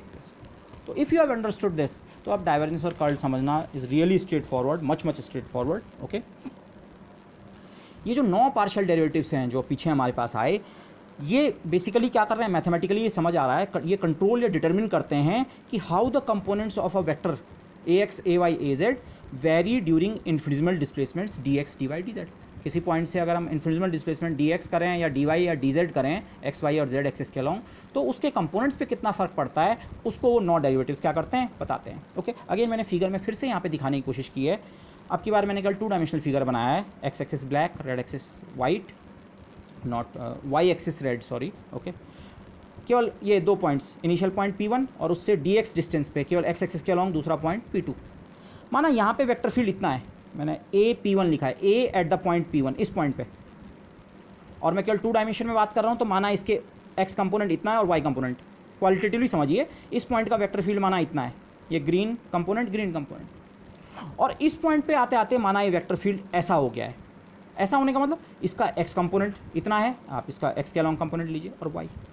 तो हुआ क्या है, केवल आप x कंपोनेंट पे कंसंट्रेट करें, यहाँ से यहाँ आने पे केवल x कंपोनेंट जितना पहले था, ये ग्रीन पार्ट, इसमें इतना और ऐड हो गया, ये जिसको मैंने यहाँ रेड से, यहाँ पे कलर कोडिंग मैं ये वाली यूज़ नहीं कर रहा हूँ, ठीक है। इस यहाँ पे कलर कोडिंग सिंपली ऐसी है, इनिशियल पॉइंट पे ax इतना, ये हरे वाले, ये x एक्सिस के अलॉन्ग की लाइन के बराबर है। नए पॉइंट पे टोटल x कंपोनेंट इतना है, तो इसको आप मैथमेटिकली ब्रेक करें, ये पुराना हरे पार्ट की लंबाई के बराबर प्लस कुछ एक्स्ट्रा पार्ट, ये पुरानी लंबाई है ax और ये नई लंबाई है ये वाला डेरिवेटिव, ये वाला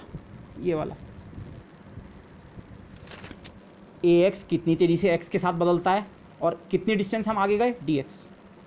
ऐसे ही ये वाला इंक्रीमेंट कितना है, ये वाला टोटल कंपोनेंट कितना है, पुराना ये वाला कंपोनेंट, ये हरा वाला, और प्लस उसमें ये वाला पार्ट ब्लैक या ब्लू वाला पार्ट ऐड हो गया। मैथमेटिकली नए पॉइंट पे जो y कंपोनेंट है वो पुराना y कंपोनेंट ये वाला, और प्लस ये इंक्रीमेंट, ये जो इंक्रीमेंट वाला पार्ट है ये इसका ये मीनिंग है। ओके, कितना ये इंक्रीमेंट नेगेटिव भी हो सकते हैं, हो सकता है वहाँ पे जाके ये पार्ट कम हो रहा हो तो ये टर्म नेगेटिव हो सकता है, या हो सकता है ये पार्ट नेगेटिव डायरेक्शन में हो, मतलब हो सकता है इस पॉइंट पे वेक्टर ऐसा बन रहा हो, ऐसा भी हो सकता है। इसका मतलब इसका y कंपोनेंट क्या हो गया, negative, sorry x component negative हो गया। x कंपोनेंट नेगेटिव क्यों हुआ, क्योंकि ये टर्म बहुत ज़्यादा नेगेटिव है। ओके, माना x कंपोनेंट की इनिशियल वैल्यू 2 थी और इस इंक्रीमेंट की वैल्यू बनी -5, तो 2 - 5 -3 पीछे के डायरेक्शन में हो गया, तो वो तो मैथमेटिक्स अपने आप कंट्रोल करेगी। लेकिन सो ये आप वो समझ सकते हैं, ये जो डेरिवेटिव्स हैं, ये डेरिवेटिव्स ये बता रहे हैं वहाँ से अगर x के अलॉन्ग या y के अलॉन्ग या z के अलॉन्ग थोड़ा सी जाएँ तो हर कंपोनेंट पे कितना फ़र्क पड़ने वाला है, वो ये 9 कंपोनेंट्स में इन्फॉर्मेशन है। अब ये तो मैथमेटिक्स थी, ये मैथमेटिकली सिंबल देख के भी क्लियर हो जाता है। ओके, अब यहीं पे ये जो दो डेरिवेटिव्स हैं इनको देखें, ये x का x के साथ है और ये y का x के साथ। अब सवाल यही रह गया समझना, ये जो क्रॉस, इन्हें मैं क्रॉस डेरिवेटिव कह रहा हूँ, ये सही टर्मिनोलॉजी नहीं है, बट क्रॉस का मतलब ये है y के साथ x होगा या y के साथ z या कुछ भी। ओके, और x x के साथ है या y के साथ है तो z z के साथ है, उसे मैं सेम डेरिवेटिव कहूँगा। तो ये जो डेरिवेटिव है ब्लू वाला जिसे मैं क्रॉस डेरिवेटिव कह रहा हूँ, इसका मतलब तो ये है, ये तो मैथमेटिकल इसका मीनिंग समझ आ रहा है। अच्छा, ए वाई का चेंज x के साथ, change in A y moving along x, लेकिन ये डेल क्रॉस ए की डेफिनेशन में जाता है। क्रॉस डेरिवेटिव्स हमारे कर्ल में जाते हैं, जबकि ये डेरिवेटिव जो है del A x upon del x, ये भी ये ए एक्स का चेंज है कहाँ, x डायरेक्शन में जाते हुए, लेकिन ये जाता है डाइवर्जेंस की डेफिनेशन में। तो ये क्या है, यही फिजिक्स हमने समझनी है। ओके, और ये पॉइंट मैंने यहाँ पे लिख भी रखा है, मैथमेटिकली आपको ये यहाँ ऐड होता हुआ दिख रहा है, पर इस डेरिवेटिव की वैल्यू नेगेटिव हो सकती है, तो ये टर्म नेगेटिव भी हो सकता है। ये इन्हें हम इंक्रीमेंट अगर कह भी रहे हैं, ये एक्चुअली डिक्रीमेंट भी हो सकते हैं, या इतने ज़्यादा डिक्रीमेंट भी हो सकते हैं कि आपका वेक्टर रिवर्स ही हो जाए, नेगेटिव हो जाए। ठीक है, 2 प्लस -5, इस टर्म की वैल्यू अगर -5 बने तो -3, तो वो मैथमेटिक्स अपने आप कंट्रोल करेगी। यस, तो अब सवाल ये है जो बचता है, अभी भी यही सवाल बचा हुआ है, ये डेरिवेटिव्स जो हैं ये किस फिजिकल क्वांटिटी के करस्पॉन्डिंग है। मैथमेटिकली तो हम समझ गए यहाँ रेट ऑफ चेंज है, यहाँ से यहाँ जाने में, यहाँ से, बट फिजिक्स में क्या रोल है इनका। ओके, हम किसी वेक्टर फील्ड ए की बात करेंगे, लेकिन एग्जाम्पल के लिए मैं जिस वेक्टर फील्ड को आपको दिमाग में सोचने को कहूँगा वो आप वेलोसिटी वेक्टर फील्ड सोचिए। माना 3 डायमेंशन में आपके पास एयर या वाटर है और वो एयर या वाटर फ्लो कर रहा है, लेकिन फ्लो करने का मतलब ये नहीं है कि वो एक लाइन से इस तरह से फ्लो कर रहा है। माना एयर की आप बात करें, माना एयर का एक मॉलिक्यूल है, हो सकता है इस पॉइंट पे इसकी वेलोसिटी इस डायरेक्शन में हो, ये v है इस पॉइंट के लिए, और इस पॉइंट पे वाला एयर मॉलिक्यूल हो सकता है इस डायरेक्शन में जा रहा हो, और इस पॉइंट वाला हो सकता है इस डायरेक्शन में जा रहा हो, और इस पॉइंट वाला इस डायरेक्शन में, और इनके मैग्नीट्यूड भी अलग अलग हो सकते हैं। तो ये एक, इसे हम कहेंगे एक वेलोसिटी वेक्टर फील्ड है। हर पॉइंट पे हमने एक वेलोसिटी वेक्टर प्लॉट कर रखा है, उस पूरे कमरे में जो वेलोसिटी है। ऐसे ही आप पानी में भी सोच सकते हैं, वाटर फ्लो हो रहा है और कोई ज़रूरी नहीं है किसी चैनल में बड़े स्मूथली फ्लो हो रहा है, बड़ा हैपहैज़र्ड उसका फ्लो है, कहीं ऊपर कहीं नीचे, तो हो सकता है उसका इस तरह का वो बने। तो एग्जाम्पल में आप ये सोचिए, अदरवाइज डिस्कशन हमारा जनरल है, किसी भी वेक्टर फील्ड के लिए अप्लाई हो सकता है, पर इस एग्जाम्पल में कुछ टर्म्स को टर्मिनोलॉजी समझना आसान रहेगा। ओके, तो पहले हम डाइवर्जेंस को समझने की कोशिश कर रहे हैं। डाइवर्जेंस की डेफिनेशन ये है, मैथमेटिकल डेफिनेशन जिसे हमने डाइवर्जेंस की दी वो ये है, डेल डॉट ए हम इसे डिफाइन करते हैं, एक्स का डेरिवेटिव एक्स के रेस्पेक्ट में, एक्स कंपोनेंट का वाई जेड, इसे हम कहते हैं ये हमने वेक्टर ए का डाइवर्जेंस निकाल दिया। ठीक है, मैथमेटिकली हम कर लेंगे, पर इसकी सिग्निफिकेंस क्या है, इसको समझने के लिए हमें एक टर्म और समझना है, ये भी आप खैर पीछे से जानते हैं, बट थोड़ा इसे मैं क्लैरिफाई जरूर करूँगा। इसे हम कहते हैं फ्लक्स। फ्लक्स को आप ये समझिए, अगेन ये डेफिनेशंस थोड़ा क्वालिटेटिव लेके चलिए, क्योंकि वाटर या एयर फ्लो में तो आप इनको डिफाइन कर सकते हैं इस तरह से, लेकिन किसी जनरल वेक्टर फील्ड के लिए इनकी इस तरह की डेफिनेशन नहीं बनेगी, पर दिमाग में बैठाने के लिए पिक्चर अच्छी रहती है, इसीलिए मैंने ये लिखा है। फ्लक्स को समझिए, amount of material crossing ds, ds मतलब कोई एरिया वेक्टर है, स्मॉल एरिया ds, हमने ये बात कर रखी है, एरिया को हम फिजिक्स में वेक्टर द्वारा प्रदर्शित करते हैं। तो कोई स्मॉल एरिया ds आपके पास है, तो उस एरिया से जितना मटेरियल फ्लो होता है, और मटेरियल का मतलब आप उसका मास समझिए इस एग्जांपल में। ओके, माना वाटर फ्लो हो रहा है, तो कोई छोटा एरिया ds कहीं पे है, उस ds एरिया से जितना अमाउंट ऑफ मटेरियल, जितना मास ऑफ वाटर फ्लो हो रहा है, उसे हम कहेंगे फ्लक्स ऑफ वाटर।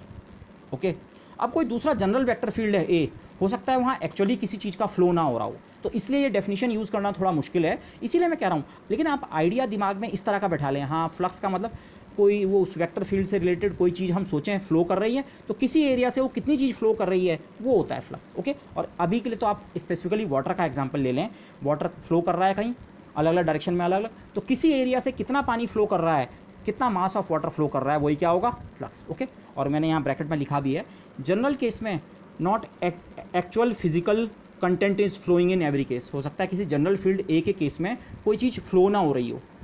ओके, तो आपको इसको मैथमेटिकल कंसेप्ट की तरह सोचना है, बट एक इंट्यूशन अपने दिमाग में रखने के लिए आप वाटर का फ्लो का एग्जांपल हम कंसिडर कर रहे हैं। और आप भी आगे अगर कहीं पे आपको कन्फ्यूज़न होता है या कुछ होता है, तो आप उस वेक्टर फील्ड को मेंटली थोड़ी देर के लिए, जो आपको गिवन वेक्टर फील्ड है जहाँ एक्चुअली किसी चीज़ का फ्लो नहीं हो रहा है, आप उसको थोड़ी देर में अपने माइंड में वाटर के फ्लो से रिप्लेस कीजिए और फिर एक पिक्चर बनाने की कोशिश कीजिए, हाँ क्या हो रहा है, फ्लक्स का क्या मतलब बन रहा है, एंड सो ऑन। ओके, ये जो आप स्कूल लेवल पे कैलकुलेशन कराई जाती है कि माना पानी की डेंसिटी रो है और पानी की वेलोसिटी माना v है, v वेलोसिटी से पानी किसी पाइप में फ्लो हो रहा है और पाइप का क्रॉस सेक्शन माना स्मॉल है, मैंने स्मॉल ही लिया सीधे यहाँ पे, माना small cross section area dA है, तो कितना पानी पर सेकंड नीचे एक बर्तन में इकट्ठा होता है। यहाँ पे पानी हमारा पाइप खत्म हो गया, पीछे से पानी एक ही वेलोसिटी से आ रहा है, मैं वेलोसिटी का चेंज भी नहीं मान रहा हूँ अभी। ये पाइप के मुहाने पे पानी की वेलोसिटी माना v है और पानी की डेंसिटी रो है, तो हमसे ये सवाल पूछा जाता है कितना पानी इस एरिया से यहाँ नीचे बर्तन में जो गिर रहा है पर यूनिट टाइम, एक सेकंड में कितना पानी इसमें जमा हो जाएगा। और उसी चीज़ को हम फ्लक्स कह रहे हैं। यूनिट टाइम में इस एरिया से जितना पानी क्रॉस कर रहा है उसे हम कहेंगे वो इस एरिया के लिए फ्लक्स की वैल्यू है। ओके, वाटर फ्लो के केस में ये, इसको आप कैसे कंप्यूट करते हैं, यूनिट टाइम में v लेंथ में जितना पानी है वो इस क्रॉस सेक्शन एरिया से बाहर गिर जाएगा।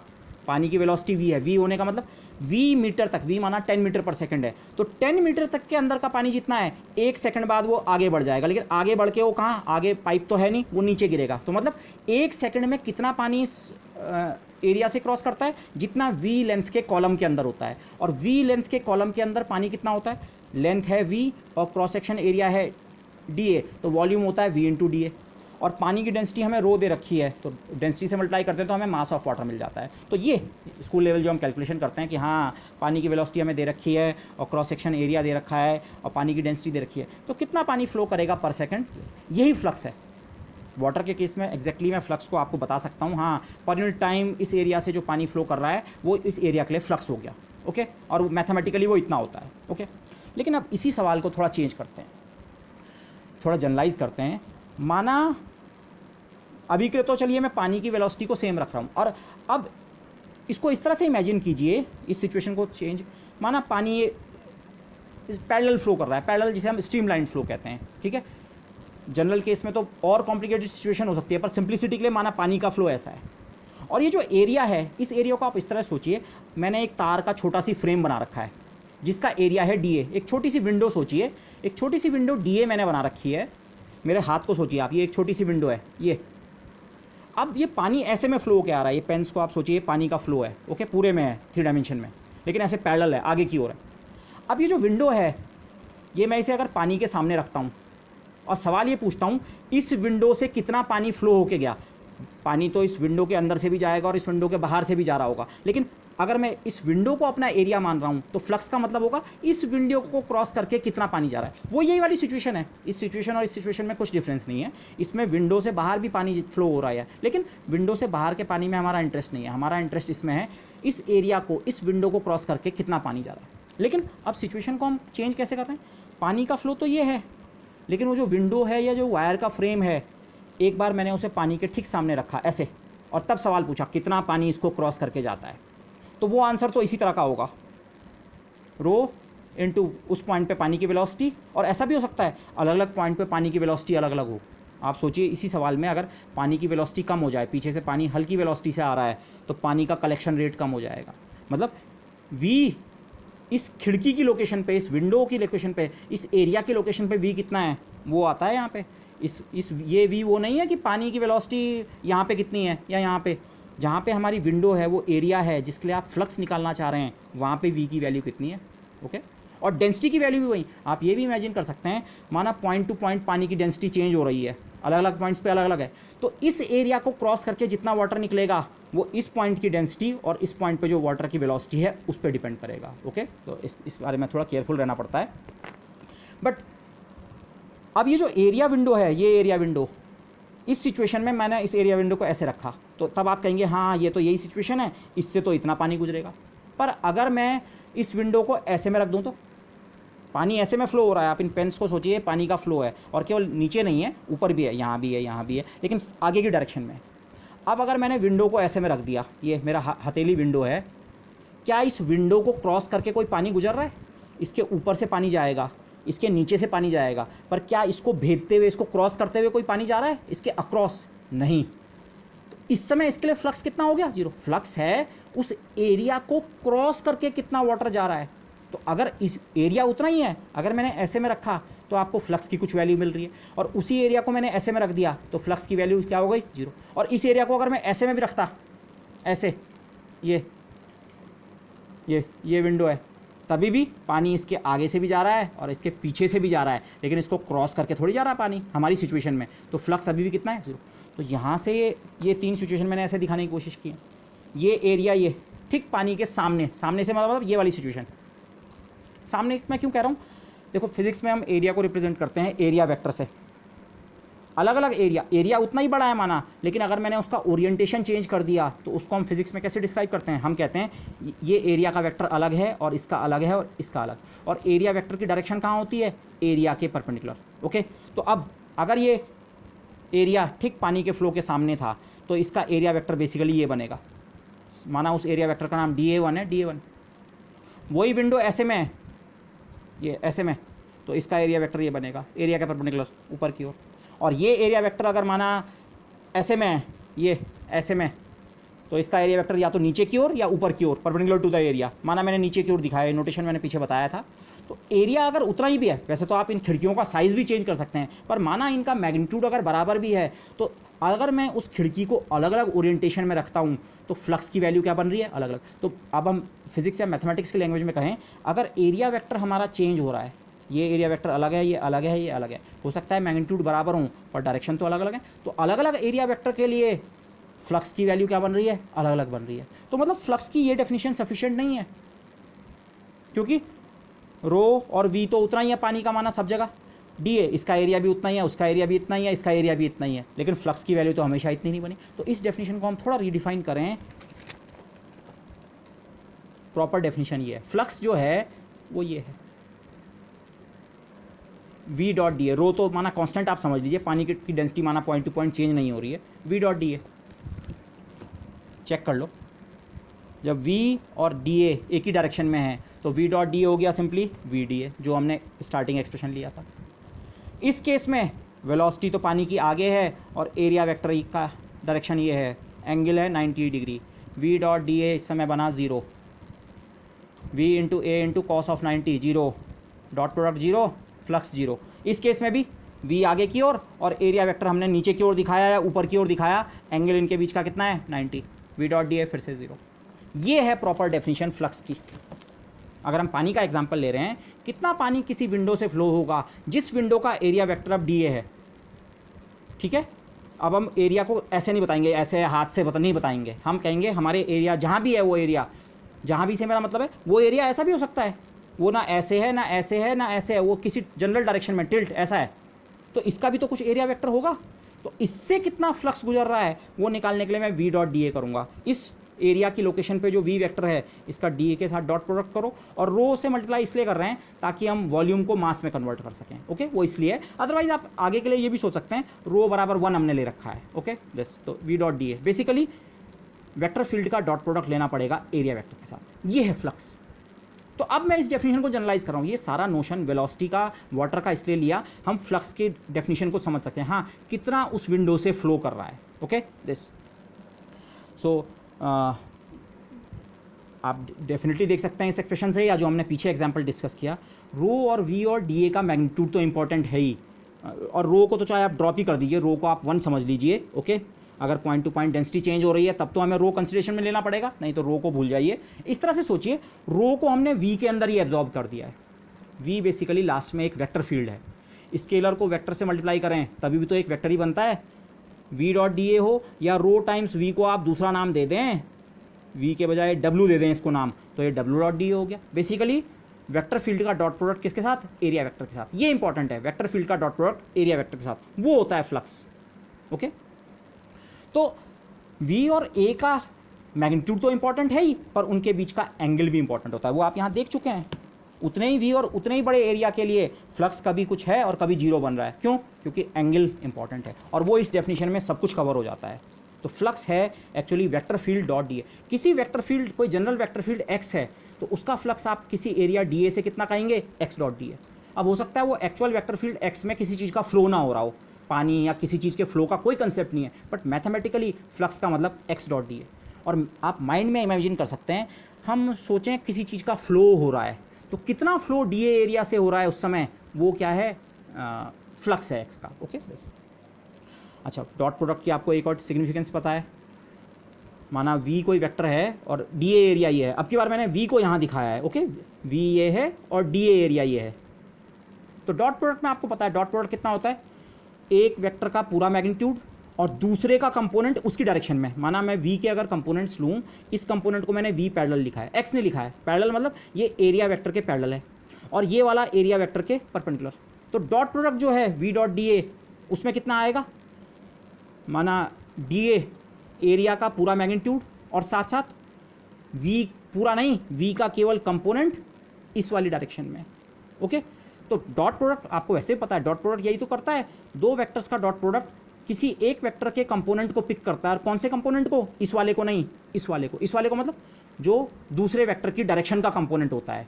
डॉट ए डॉट बी की फिजिकल सिग्निफिकेंस जब हमने पढ़ी थी, magnitude of A into component of B in the direction of A, ये कहा था। वही चीज़ मैं यहाँ पे कह रहा हूँ। डॉट प्रोडक्ट का मतलब क्या है? माना आप हम v डॉट डी ए ले रहे हैं तो इसका मतलब एरिया तो पूरा लेना है, मैग्नीट्यूड वाइज पूरा ले लो, लेकिन वेलोसिटी का पूरा का कोई रोल नहीं है इस समय। डॉट प्रोडक्ट में वेलोसिटी का केवल किस कंपोनेंट का रोल होगा? जो एरिया की क्या है? डायरेक्शन में है। ओके, एरिया की डायरेक्शन में मतलब ये। ओके, जो एरिया को आप एक सेंस में सोचें, जो वेक्टर एरिया को परपेंडिकुलरली भेजते हुए जा रहा है। ओके, इस तरह से भेजते हुए जा रहा है, केवल वो वाला कंपोनेंट ही फ्लक्स को अफेक्ट करता है, ये वाला कंपोनेंट फ्लक्स को अफेक्ट नहीं करता है। इसको आप इस तरह से भी सोच सकते हैं।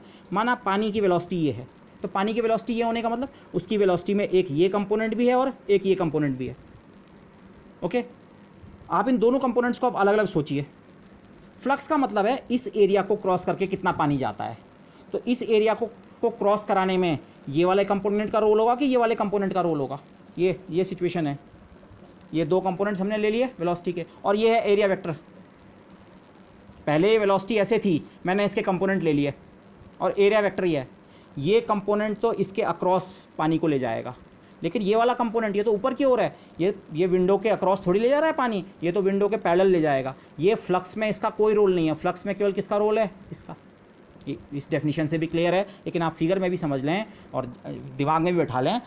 डॉट प्रोडक्ट या फ्लक्स जिस चीज़ को हम कह रहे हैं, फ्लक्स बेसिकली उस वेक्टर का एरिया वेक्टर के पैरेलल वाला जो कंपोनेंट है केवल उस पर डिपेंड करता है। ओके, परपेंडिकुलर वाले कंपोनेंट्स का कोई रोल नहीं होता है फ्लक्स में। Okay, so only the component of velocity, या इन जनरल जो जिस भी फील्ड की आप बात कर रहे हैं, only the component of the field parallel to the area vector. Area vector के पैरेलल वाला जो कंपोनेंट है वही डिटरमिन करता है फ्लक्स की वैल्यू। और फ्लक्स को हम जिस तरह से सोच रहे हैं, क्रॉसिंग मटेरियल, कितना मटेरियल क्रॉस हो रहा है, okay, in the direction of area vector. Area vector की डायरेक्शन में कितना मटेरियल ट्रांसपोर्ट हो रहा है उस विंडो से, वो देखो। ट्रांसपोर्ट तो यहाँ भी हो रहा होगा। आप सोचें, अरे पानी तो यहाँ भी फ्लो हो रहा है, अरे यहाँ फ्लो हो रहा है, लेकिन विंडो को क्रॉस करके थोड़ी जा रहा है। विंडो को क्रॉस करते हुए उस डायरेक्शन में कितना पानी फ्लो हो पा रहा है, हमारा इंटरेस्ट तो उसमें है, उसको हम कह रहे हैं इसके थ्रू फ्लक्स। हाँ, आपने अगर यहाँ कोई दूसरी विंडो ले रखी है, आप इसका फ्लक्स निकालना चाह रहे हैं, तब ये वाला कंपोनेंट इंपॉर्टेंट होगा, लेकिन इस वाली विंडो के लिए तो ये वाला कंपोनेंट इंपॉर्टेंट है वेलोसिटी का। ओके, तो वो कंपोनेंट वेलोसिटी का या जिस भी फील्ड का जो एरिया वेक्टर के पैरेलल है, वो फ्लक्स को डिटरमिन करता है। ओके, दूसरे कंपोनेंट का कोई रोल नहीं होता है बस।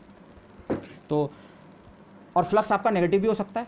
माना आपका एरिया वेक्टर इस डायरेक्शन में है और वेलोसिटी वेक्टर इस डायरेक्शन में है, तो हो सकता है डॉट प्रोडक्ट आपका नेगेटिव बने। ओके, वो आपको चेक करना पड़ेगा क्या सिचुएशन बन रही है। तो फ्लक्स नेगेटिव होने का मतलब क्या हो सकता है?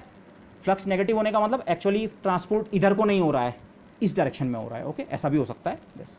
तो अब मैं इस आइडिया को जनरलाइज कर रहा हूँ। माना वेलोसिटी के बजाय कोई जनरल फील्ड ए है, इसको आप v का इक्विवेलेंट या रो टाइम्स v का इक्विवेलेंट समझ लीजिए। जनरल कोई फील्ड a है, तो किसी एरिया ds से उसका जो फ्लक्स है उसकी डेफिनेशन ये है, a डॉट ds। मैं सीधे डेफिनेशन आपको इंट्रोड्यूस कर सकता था, पर फ्लक्स का नोशन आप समझ लें। फ्लक्स मतलब कितना अमाउंट ऑफ फ्लो कर रहा है। अब अमाउंट ऑफ मैंने बोला किसका, ये बोलना मुश्किल है। वाटर के केस में तो बोलना आसान है, कितना वाटर की अमाउंट फ्लो हो गई, लेकिन जनरल वेक्टर फील्ड में हो सकता है कोई फ्लो जैसी कोई सिचुएशन ही ना हो, लेकिन मैथमेटिकली हम हमेशा इमेजिन कर सकते हैं हाँ इस वेक्टर फील्ड का मतलब किसी चीज़ का फ्लो हो रहा है, तो वो कितना अमाउंट फ्लो कर रहा है किसी ds एरिया से, वो होता है flux of A through ds। Amount of flow of what, अब ऑफ व्हाट इसीलिए मैंने लिखा है, हर केस में शायद आप ये डिफाइन ना कर पाएँ एक्चुअली कोई चीज़, क्योंकि एक्चुअल केस में हमेशा कोई चीज़ फ्लो नहीं हो रही होगी, ओके। तो लेकिन in intuitive sense amount of flow through ds, कितना ds से फ्लो हो रहा है, ओके। और यहाँ पे पर यूनिट टाइम का नोशन भी नहीं होगा, वाटर के केस में तो पर यूनिट टाइम कितना फ्लो हो रहा है एरिया से वो फ्लक्स है, लेकिन इन जनरल कितना फ्लो हो रहा है किसी एरिया से वो फ्लक्स है, ओके। किस चीज़ का कितने टाइम में, ये सवाल सिचुएशन में अराइज नहीं कर सकते हैं, हमेशा आप इन सवालों को, जेन्युइन क्वेश्चंस नहीं है, ओके दिस। तो अब जनरल सिचुएशन की बात करें, कोई वेक्टर फील्ड ए है, कोई एरिया है ds, तो फ्लक्स इस a का इस ds के थ्रू फ्लक्स कितना है, इस लोकेशन पे a वेक्टर, आपको यहाँ वाले वेक्टर a से कुछ नहीं मिलने वाला, यहाँ वाले वेक्टर a से कुछ नहीं मिलने वाला, इस लोकेशन पे, इस एरिया की लोकेशन पे जो a वेक्टर है, बल्कि मुझे यहाँ पे दिखाना चाहिए उस एरिया की लोकेशन पे, और अगर वो एरिया कुछ है उसके सेंटर पे समझ लीजिए, हो सकता है यहाँ पे और यहाँ पे और यहाँ पे a की वैल्यू थोड़ा थोड़ा चेंज हो रही हो, ये हम देख तो चुके हैं, यहाँ हमने यही तो डिस्कस किया, थोड़ा दूर जाने पे कंपोनेंट्स पे फ़र्क पड़ता है, मतलब वेक्टर चेंज होता है, तो कायदे से तो टेक्निकली यहाँ पे और यहाँ पे और यहाँ पे और यहाँ पे पूरे में वेक्टर फील्ड चेंज होगा, लेकिन उन चेंजेस को हम नेगलेक्ट कर देंगे। माना उस एरिया के सेंटर पे आपने ए की वैल्यू निकाल ली, और अगर वो एरिया बहुत छोटा है तो आप ये मान सकते हैं उस पूरे एरिया में ए की वैल्यू में इतना कम चेंज है कि वो सेंट्रल वैल्यू के बराबर ही है, तो सेंटर पे जो वैल्यू है ए, और एरिया वेक्टर अगर आपका इन्फिनिटेसिमल है ds, तो फ्लक्स कितना निकलेगा a डॉट ds, ओके। जैसे आप ये चीज़ यूज़ करते आए हैं, ये सारा कंसेप्ट आप यूज़ करते आए हैं इलेक्ट्रोस्टैटिक्स में, जब आप शुरू में स्कूल लेवल पे पढ़ते हैं गॉस लॉ, तो गॉस लॉ में आप फ्लक्स की बात करते हैं, तो फ्लक्स इलेक्ट्रिक फ्लक्स और किसी सरफेस एरिया ds से इलेक्ट्रिक फ्लक्स जो होता है इतना, इलेक्ट्रिक फ्लक्स में कोई चीज़ एक्चुअली फ्लो नहीं करती है, आप इलेक्ट्रिक फील्ड लाइंस बनाते हैं जो कि प्लस चार्ज से शुरू होती हैं और माइनस चार्ज पे ख़त्म होती हैं, पर वो किसी चीज़ का फ्लो नहीं होती हैं, बस फील्ड लाइंस हमने बना दी एक मैथमेटिकल कंसेप्ट की तरह, और कितनी फील्ड लाइंस कहीं पे क्रॉस कर रही हैं वो फ्लक्स होता है। तो फ्लक्स जो मैं यहाँ पे पॉइंट कहना चाह रहा था वो आप इस एग्जाम्पल में शायद समझ पाएंगे। इलेक्ट्रिक फील्ड में आप फ्लक्स इस तरह से डिफाइन करते हैं, ए डॉट ds की जगह E dot ds, electric field का फ्लक्स एरिया ds से, लेकिन वो कोई एक्चुअल चीज़ का फ्लो नहीं है, कोई पानी फ्लो नहीं हो रहा है, चार्ज फ्लो नहीं हो रहा है, करंट फ्लो नहीं हो रही है, बस एक मैथमेटिकल कंस्ट्रक्शन है for something like a flow, okay. अब हम डाइवर्जेंस को समझ सकते हैं, ओके।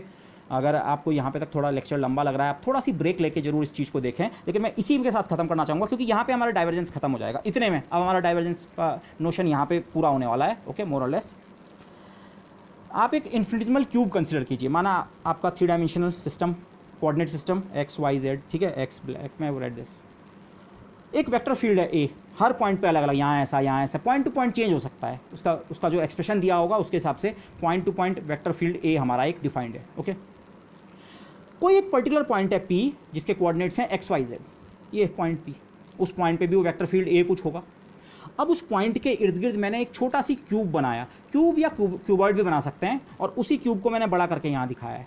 इसकी एक साइड है dx और एक साइड है dy और एक साइड है dz, ये, और इसका सेंट्रल पॉइंट था ये P इसका सेंट्रल पॉइंट है जिसके कोऑर्डिनेट्स हैं x y z, और वहाँ पे हमारे इस वेक्टर फील्ड की वैल्यू माना a है। इस फिगर को मैंने इनलार्ज करके दिखाया है। ये तीनों साइड बराबर होना जरूरी नहीं है, आप अलग अलग भी ले सकते हैं इसको, dx dy dz को, उससे कोई फ़र्क नहीं पड़ने वाला, तो चाहे तो आप अलग ही मान लीजिए। तो हमारे पास एक क्यूब है जिसकी साइड्स हैं dx dy dz, ओके। मैंने कलर कोऑर्डिनेशन रखने की कोशिश की है, एक्स डायरेक्शन की एक्सिस को लाइंस को ब्लैक ही दिखाया है, रेड डायरेक्शन वालों को रेड और ब्लू जेड के अलॉन्ग वालों को ब्लू, ओके। तो ये हमारा क्यूब है स्मॉल, लेकिन इसकी हर साइड स्मॉल है, ओके।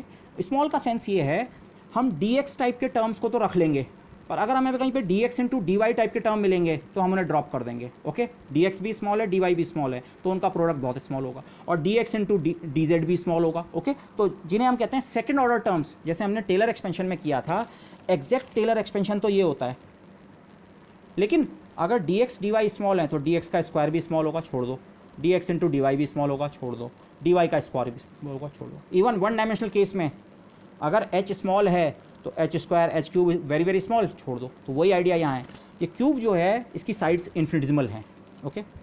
तो हम एक इन्फिनिटेसिमल क्यूब इमेजिन कर रहे हैं जो immerse in a field a field आप एक्चुअल सोचिए, हाँ ये एरो, एक एरो यहाँ पे है, एक एरो यहाँ पे, हर पॉइंट पे एक एरो है वेक्टर फील्ड ए का।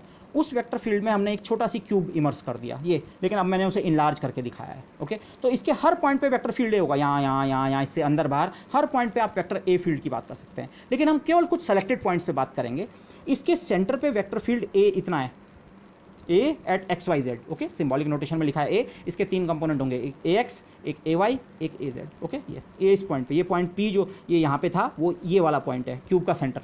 ओके, अब हम कैलकुलेट करना चाह रहे हैं जिस चीज़ में हमारा इंटरेस्ट है, फ्लक्स थ्रू द क्यूब।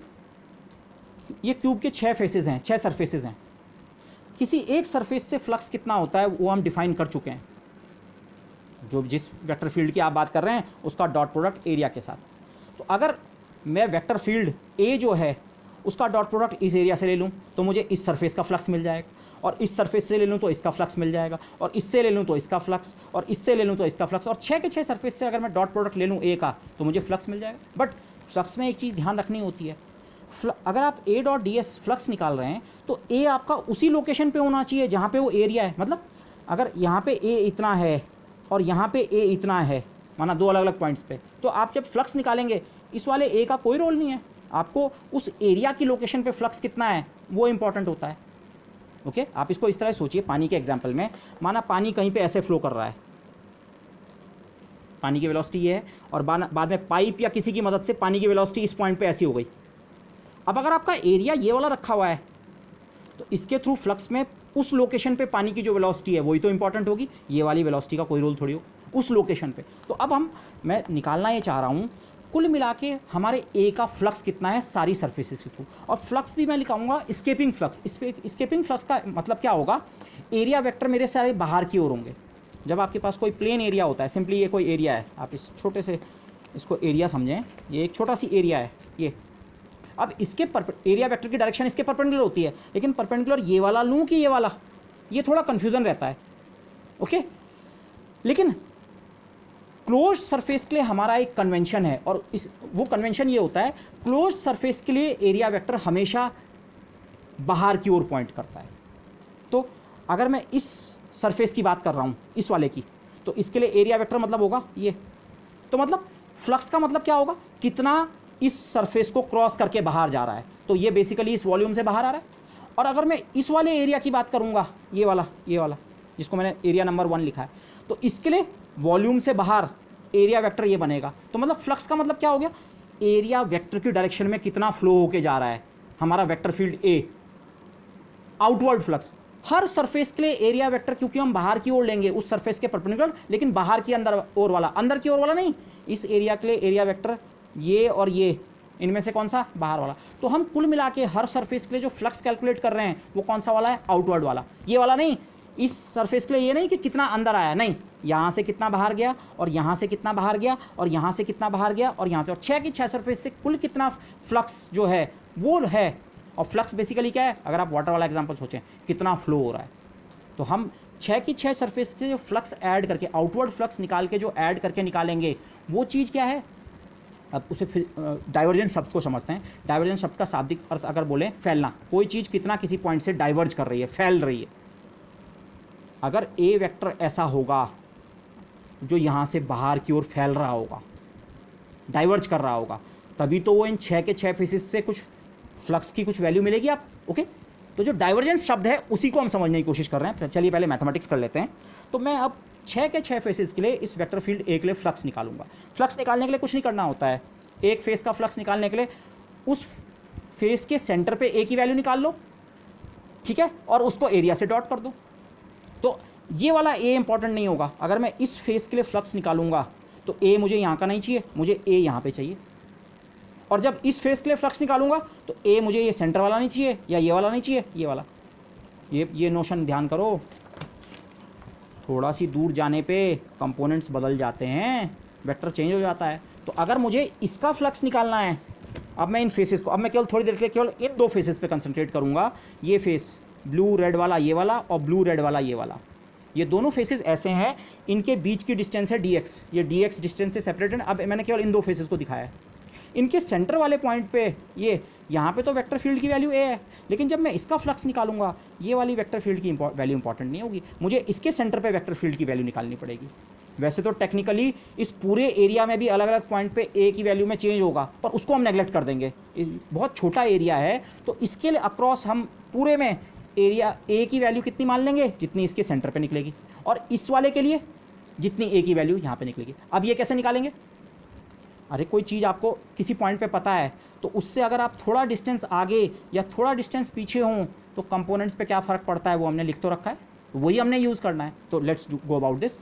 सारे के सारे 6 फेसेस से जो आउटगोइंग फ्लक्स है, स्केपिंग फ्लक्स है, वो माना फर्स्ट फेस का φ1, सेकंड का φ2, फ्लक्स को मैं अगर φ से रिप्रेजेंट करूँ, 6 के 6 को ऐड कर दूँ तो जो हमने कंसेप्ट ऊपर समझा उससे फ्लक्स का मतलब किसी एरिया से कितने फ्लो हो रहा है, सारे 6 फेसेस के लिए ऐड कर दिया, मतलब टोटल ए इससे कितना बाहर की ओर फ्लो हो रहा है। अगेन हो सकता है ए कोई एक्चुअल फ्लो ना हो, लेकिन माइंड में इमेजिन कर लेते हैं हाँ कोई चीज़ का फ्लो हो रहा है, तो वो ए वेक्टर फील्ड का नेट इस छोटे से डब्बे से कितना फ्लो बाहर की ओर हो रहा है वो हम कैलकुलेट कर रहे हैं। ओके, अब ये कैलकुलेशन बड़ी आराम से आप कर सकते हैं। φ1 कितना होगा, ए का डॉट प्रोडक्ट लो किसके साथ, इस एरिया के साथ, A dot D S, A dot D S, A dot D S, A dot D S, A ठीक है, लेकिन ए कौन सा वाला, ये वाला थोड़ी, ये वाला। अब इन पॉइंट्स को मैंने अलग अलग नाम दे दिए, सेंट्रल पॉइंट का नाम तो पी था, इस पॉइंट का नाम मैंने P1 दिया है फर्स्ट फेस पे, और इस पॉइंट का नाम P2। तो मुझे A यहाँ पे नहीं चाहिए पॉइंट P वाला, मुझे चाहिए A एट P1। उस लोकेशन पे A वेक्टर कितना है और उसका dot product A dot ds। ds किसी एरिया को फिजिक्स में वेक्टर से कैसे रिप्रेजेंट करते हैं, वो एक्चुअल जितना एरिया होता है वो तो जाता है मैग्नीट्यूड में, तो ये एरिया का मैग्नीट्यूड कितना है, एक साइड है डी वाई और एक साइड है डी जेड, ये डी वाई है रेड साइड और ये डी जेड है, तो इसका एरिया कितना है डी वाई डी जेड। और डायरेक्शन कहाँ लेते हैं, जो हमने कन्वेंशन इस समय कहा है, हमने कहा कन्वेंशन हम लेंगे एरिया वॉल्यूम से बाहर की ओर, तो वॉल्यूम से बाहर की ओर डायरेक्शन कहाँ बनेगी, ये कौन सी डायरेक्शन है, एक्स एक्सिस के negative direction -i। Please see this carefully, ये जो दो फेसेस हैं इसमें से इस फेस को अगर मैं फेस नंबर 1 कहूँ तो इससे जो फ्लक्स स्केप कर रहा है बाहर की ओर ए का, वो इतना ही तो होगा, ए इस पॉइंट पे, यहाँ दूसरे तीसरे पॉइंट से कोई मतलब नहीं, इस पॉइंट पे, इस एरिया के जो कि बहुत छोटा है, इसके सेंटर पे ए ले लेते हैं और फिर ये मान लेंगे हाँ इस पूरे फेस में यहाँ पे भी ए उतना ही है, यहाँ वहाँ का वेरिएशन भी टेक्निकली आप निकाल सकते हैं, पर वो वेरिएशन होगा सेकंड ऑर्डर का, तो उसको छोड़ दो, तो केवल इसके सेंटर पे ए निकाल लेते हैं, ए एट P1, और इसका डॉट इस एरिया वेक्टर के साथ कर देंगे। ये एरिया वेक्टर अगर मैं इसका यूनिट वेक्टर दिखाऊँ, ये रहा, ये है इसका यूनिट वेक्टर -i, जिसे आप कहते हैं आउटवर्ड एक्स एक्सिस के अलॉन्ग लेकिन नेगेटिव डायरेक्शन में -i, तो एरिया है dy इंटू डी जेड, यही तो होगा मैथमेटिकली। ओके, ये माइनस साइन हमें केवल इनवर्ड या आउटवर्ड फ्लक्स के रेस्पेक्ट में देख रहे हैं, हम केवल आउटवर्ड फ्लक्स कैलकुलेट कर रहे हैं इसलिए। ओके, अब और ऐसी φ2 कितना होगा इस वाले के लिए, ए डॉट डी एस फिर से लेना है, पर ए अब की बार इस लोकेशन पे, माना इस पॉइंट का नाम P2 है, इस वाले एरिया के सेंटर वाले पॉइंट का नाम P2, तो ए एट P2 और उसका डॉट प्रोडक्ट, ये एरिया का मैग्नीट्यूड इसका भी डी वाई डी जेड है, इस ये ठीक है, एक साइड डी वाई एक साइड डी जेड इसकी भी है, और लेकिन इसका एरिया वेक्टर कहाँ है, ये अगर मैं इसमें दिखाऊं, ये पॉजिटिव एक्स एक्सिस के अलॉन्ग। ओके, क्यूब के जो दो पैरेलल फेसेस हैं, एक का एरिया वेक्टर +i के अलॉन्ग, एक का -i के अलॉन्ग, तो हमें जब इनको ऐड करना है, इस सम में से मैं इन दो को ऐड करके इन दो को अलग से निकाल लेता हूँ, क्योंकि ये इन दो की कैलकुलेशन लगभग एक जैसी है, फिर इन दो को एक साथ ऐड कर लेंगे, इन दो को एक साथ, हम निकालना है पूरा चाह रहे हैं, तो अभी मैंने φ1 और φ2 निकाले, अब इनको अगर ऐड करूँ तो इसके बाद अब आपकी सिंपल मैथमेटिक्स है, d Y D z common है, यूनिट वेक्टर i भी कॉमन है, हाँ एक में एक माइनस साइन जरूर है। ओके, तो एक ए P2 ये प्लस वाला, इसमें से ए P1 को सब्ट्रैक्ट करो, दिस ए P2 इस पॉइंट पे जो ए है उस पॉइंट में से यहाँ का ए सब्ट्रैक्ट करो, माना सिम्बॉलिकली ये स्मॉल डिस्टेंस dx है और ये इसके एक सिरे पे, अब हमें सेंटर पॉइंट में कोई इंटरेस्ट नहीं है, आप इस एक्सप्रेशन को देखिए, ये सब तो पता है d Y D z i, ये ए P2 पे कितना है, माना ये है, मैंने सिम्बॉलिकली दिखाया, माना यहाँ पे आते आते ए ऐसा हो गया और इस पॉइंट पे ऐसा है, उस क्यूब के एक फेस के सेंटर पे ए के हाल ये हैं और बी के हाल ये हैं, बी के नहीं, ए एट P1 और ए एट P2, तो आपको इस वेक्टर में से ये घटाना है, ये यही कह रहा है, लेकिन ये सिंपली वेक्टर घटाना भी नहीं है, बाद में उसका i के साथ डॉट प्रोडक्ट लेना है। i के साथ डॉट प्रोडक्ट लेने का मतलब x कंपोनेंट, i के साथ आप किसी वेक्टर का डॉट प्रोडक्ट लेते हैं तो बेसिकली आपको क्या मिलता है, इस वेक्टर का x component. A P two का एक्स का, चाहे तो इसको आप दोनों को एक ही के में कंबाइन नहीं करते, यहीं आप देखते A P one dot I का मतलब क्या है, A P one dot I, P one का मतलब तो पी वन वाला पॉइंट ये वाला, लेकिन ये पूरा वेक्टर ए नहीं, इसका केवल एक्स के अलोंग का कंपोनेंट, इसका केवल कौन सा, एक्स के अलोंग का कंपोनेंट। और ऐसे ही ये पूरा वेक्टर से कोई इंटरेस्ट नहीं है, इसका केवल कौन सा कंपोनेंट, एक्स कंपोनेंट। तो आपको ए पी टू में से, पी टू वाले पॉइंट पे जो ए वेक्टर है उसके एक्स कंपोनेंट में से पी वन वाले पॉइंट पे ए के एक्स कंपोनेंट को घटाना है, और अब डॉट प्रोडक्ट खत्म हो गया है, ये डॉट प्रोडक्ट के कारण ही एक्स कंपोनेंट सेलेक्ट हुआ है into D Y D z. इसको आप इस लैंग्वेज में भी ज़रूर देखिए। यहाँ पे अभी लास्ट में केवल एक्स कंपोनेंट क्यों रह गया, अरे जब आप किसी एरिया से फ्लक्स कैलकुलेट करते हैं तो उस एरिया के पैरेलल वाला कंपोनेंट आता है, केवल जिस वेक्टर का फ्लक्स ले रहे हैं उसका केवल ये वाला कंपोनेंट का रोल आता है। सीधे आप इसको इस तरह से भी देख सकते थे, ये है वेक्टर ए, लेकिन जब आप इस एरिया से इसका फ्लक्स निकालेंगे, ये एरिया कहाँ है, इसकी डायरेक्शन कहाँ है, आई, माइनस आई है, लेकिन माइनस तो केवल साइन है, आई एक्स एक्सिस के अलॉन्ग है ये एरिया, इसका एरिया वेक्टर एक्स के अलॉन्ग है। तो इस ए का कौन सा कंपोनेंट फ्लक्स को डिटरमिन करेगा, ए वाई और ए जेड वाले नहीं, केवल कौन सा वाला, ए एक्स वाला।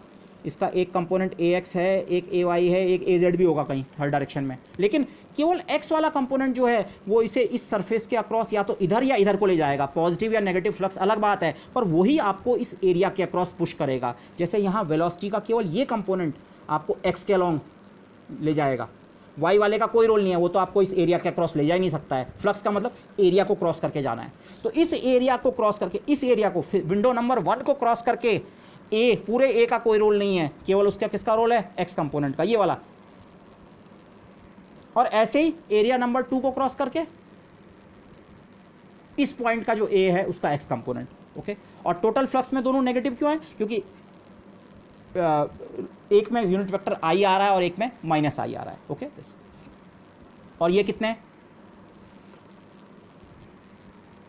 यहाँ पे का वेक्टर फील्ड आपको पता है, उसके component A x A y A z. यहाँ पे का वेक्टर फील्ड का एक्स कंपोनेंट कितना होगा, अब मुझे वाई और जेड में तो कोई इस अभी तो कोई इंटरेस्ट नहीं है, कम से कम ए एक्स यहाँ पे इतना है, मुझे यहाँ पे ए एक्स पता करना है कितना होता है, पुराने पॉइंट का ए एक्स, सेंट्रल पॉइंट का ए एक्स, मैं इसको लिख रहा हूँ ए एक्स एट पी टू को लिखना चाह रहा हूँ, मैं लिखना चाह रहा हूँ ए एक्स एट पी टू को। तो ए एक्स एट पी टू कितना होता है, अच्छा इस पॉइंट का, ये स्टार्टिंग पॉइंट इसे मानेंगे, इस पॉइंट का A x at P plus A x का रेट ऑफ चेंज डिस्टेंस के साथ, लेकिन कौन सी डायरेक्शन में, एक्स एक्सिस के अलॉन्ग, मतलब del A x by del x, del A x by del x, और वो भी कौन से पॉइंट पे इवैल्यूएट करो, पी वाले पॉइंट पे। और कितनी डिस्टेंस हम आगे गए, ये डिस्टेंस डी एक्स नहीं है, ये डी एक्स बाई टू है, ये यही वाला एक्सप्रेशन है ये। प्लीज़ ए एक्स में अगर हम डी एक्स डिस्टेंस आगे गए तो कितना चेंज होता है, rate of change of A X with D x, और साथ में डी एक्स मल्टीप्लाई होता है। लेकिन अब की बार हम डी एक्स डिस्टेंस आगे नहीं गए, सेंटर से केवल डी एक्स बाई टू गए हैं, तो ये एक्सप्रेशन, इसीलिए मैंने उस चीज़ को अलग से पहले स्पेसिफाई किया था। ये जो है दिस इज सिंपली दिस, इस पॉइंट पे जो एक्स कंपोनेंट है वो ये है, और ये जो ये वाला पॉइंट है ये सेंट्रल पॉइंट से D x by two distance पीछे है, तो यहाँ भी सेम फॉर्मूला अप्लाई होगा, A x at central point plus rate of change of A X with D X, rate of change of A X with D x, और distance है minus D x by two, D x by two distance पे पीछे की ओर है, minus D x by two. तो अब सब चीज़ों की वैल्यू आपके पास है, आप ये वैल्यू यहाँ सब्स्टिट्यूट आपने की, ये और ये कैंसिल हो जाएगा, ये भी ए एक्स एट पी सेंट्रल वाले पॉइंट का, आपने ये वैल्यू लिखी कैसे ही, इतने में थोड़ा कुछ ऐड, और ये वाली वैल्यू इतने में ये सब्ट्रैक्ट। अब इसमें से सब्ट्रैक्ट अगर कर रखा था तो ये जो सेंटर वाली पॉइंट वैल्यू है ये कैंसिल हो गई, तो बचा केवल ये, और ये दोनों फैक्टर न्यूमेरिकली बराबर हैं, rate of change of A X with x, rate of change of A X with X, और दोनों पॉइंट पी पे इवैल्यूएटेड हैं, इस सेंट्रल पॉइंट पे इवैल्यूएटेड हैं। यहाँ पे ए का एक्स कंपोनेंट पी के साथ, एक्स के साथ कितनी तेज़ी से चेंज हो रहा था, वो उसको plus D x by to से मल्टीप्लाई किया तो यहाँ पे वाली वैल्यू मिल गई, और minus D x by to से मल्टीप्लाई किया तो यहाँ पे वाली वैल्यू मिल गई। तो और एक माइनस साइन इनके बीच पहले से भी है, माइनस माइनस प्लस, तो ये D x by to add होकर हो गया डी एक्स। तो आपके पास जो बचा ये फैक्टर इससे हो गया cancel, del A x by del x at point P, point P आगे से मुझे लिखने की जरूरत नहीं है, यहाँ पे मैंने कल क्लैरिटी के लिए लिखा है, इनटू डी एक्स, और डी वाई डी जेड आपके पास पहले से बाहर से है। काम हमारा हो गया मैथमेटिकली। अगला पेज मुझे अभी डिस्कस करना है, बट हमारा डिस्कशन हो चुका है। ये जो दो फेसेस थे जिनको मैंने फिर से यहाँ दिखाया है, जिसमें से एक का एरिया वेक्टर आई डायरेक्शन में है और दूसरे का माइनस आई डायरेक्शन में है, और एक के करस्पॉन्डिंग पॉइंट हमने P1 लिया था और एक के करस्पॉन्डिंग P2, सेंट्रल पॉइंट की अब मुझे ज़रूरत ही नहीं है। इन दोनों के लिए जो फ्लक्स है वो इतना है, del A x by del x D cube X, D x into D Y into D Z हमारा इस इन्फिनिटिसिमल क्यूब का वॉल्यूम है। ये D x into D Y into D Z, यहाँ पर अब ये तीनों प्रोडक्ट्स आ गए, D x into D Y into D Z, ये हमारे इन्फिनिटिसिमल क्यूब का वॉल्यूम है। ओके, तो del A x upon del x into volume, del A x upon del X. Again वैसे ये किस पॉइंट पे है? पॉइंट पी पे। पॉइंट पी कहाँ था? पॉइंट पी वो पॉइंट है जिसके इर्द गिर्द हमने ये इन्फिनिटिसिमल क्यूब कंस्ट्रक्ट किया है। इन्फिनिटिसिमल क्यूब का मतलब क्या होता है? बाद में इसकी साइड्स को हमने जीरो करना है, जीरो जीरो। तो मतलब जहाँ पे आपने वो क्यूब बनाया इन्फिनिटिसिमल क्यूब, उसी लोकेशन पे आपको del A x upon del x निकालना है। ये पॉइंट पी मतलब उसी लोकेशन पे, तो इसीलिए अब मैं ये नहीं लिख रहा हूँ पॉइंट पी पे। तो आउटवर्ड फ्लक्स इन दो फेसेस के लिए जो कि वाई जेड प्लेन में थे, एक साइड इसकी डी वाई थी, एक साइड डी जेड थी, दोनों की बस डिफरेंस क्या था? एक का यूनिट वेक्टर आई था, एक का माइनस आई। इन दोनों के लिए जो वो है वो ये कंट्रीब्यूशन बना। ओके, दोनों का यूनिट वेक्टर बेसिकली आई के अलोंग था, या तो पैरेलल या उसके अपोजिट, लेकिन आई के अलोंग दिस। तो आप सीधे मैथमेटिकली आप इसे वो कर सकते हैं, आप एक्सप्लिसिट कैलकुलेशन करके भी देख सकते हैं। ठीक है, अच्छा इस एक्सप्रेशन में एक चीज़ और देखिए जो पीछे वैसे मैं डिस्कस कर चुका हूँ। इन दोनों से जो फ्लक्स है कुल मिला के, उसमें ए वाई और ए जेड या उसके वेरिएशन का कोई रोल नहीं आ रहा है। वो इसलिए जब इस सरफेस से आप फ्लक्स निकालते हैं तो केवल ये वाला कंपोनेंट इंपॉर्टेंट होता है। तो ये जो दो एरिया हैं इनका यूनिट वेक्टर कहाँ है? आई के अलोंग, आई या आई के अपोजिट। तो ए का भी कौन सा कंपोनेंट इंपॉर्टेंट होगा? आई के अलोंग वाला, मतलब एक्स कंपोनेंट, इसीलिए एक्स कंपोनेंट आ रहा है। अब एक्स कंपोनेंट वैसे तो पूरा आया था, एक्स कंपोनेंट प्लस चेंज और एक्स कंपोनेंट प्लस चेंज, पर दोनों सरफेसेस के लिए जब उसे ऐड किया ये वाला टर्म कैंसिल हो गया, तो फिर केवल ये बचा। तो फाइनली आपके पास केवल ए एक्स भी नहीं बच रहा है, ए एक्स का केवल रेट ऑफ चेंज बच रहा है, और ए वाई और ए जेड तो कहीं पिक्चर में आए ही नहीं, लेकिन वो इन दो फेसेस के लिए हैं। ओके बस इसी के बजाय अगर आप फाई 3 और फाई 4 निकालें, अभी दो फेसेस और लेते हैं, थर्ड मतलब माना टॉप वाला फेस और फोर्थ मतलब बॉटम वाला, ये क्यूब का ऊपर का ढक्कन और क्यूब का नीचे का ढक्कन, अगर मैंने थर्ड और फोर्थ सरफेस कहूँ तो इनमें क्या है? ये है प्लस वाई के अलोंग, आउटवर्ड एरिया वेक्टर इसका प्लस जे के अलोंग और इसका माइनस जे के अलोंग। तो सेम मैथमेटिक्स अगर आप रिपीट करें प्लस जे माइनस जे वाले एरियाज़ के लिए तो आपको सिमिलर रिजल्ट मिलेगा।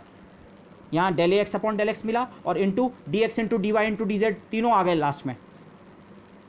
ऐसे इस वाली कैलकुलेशन में आपको del A y upon del y मिलेगा। ओके,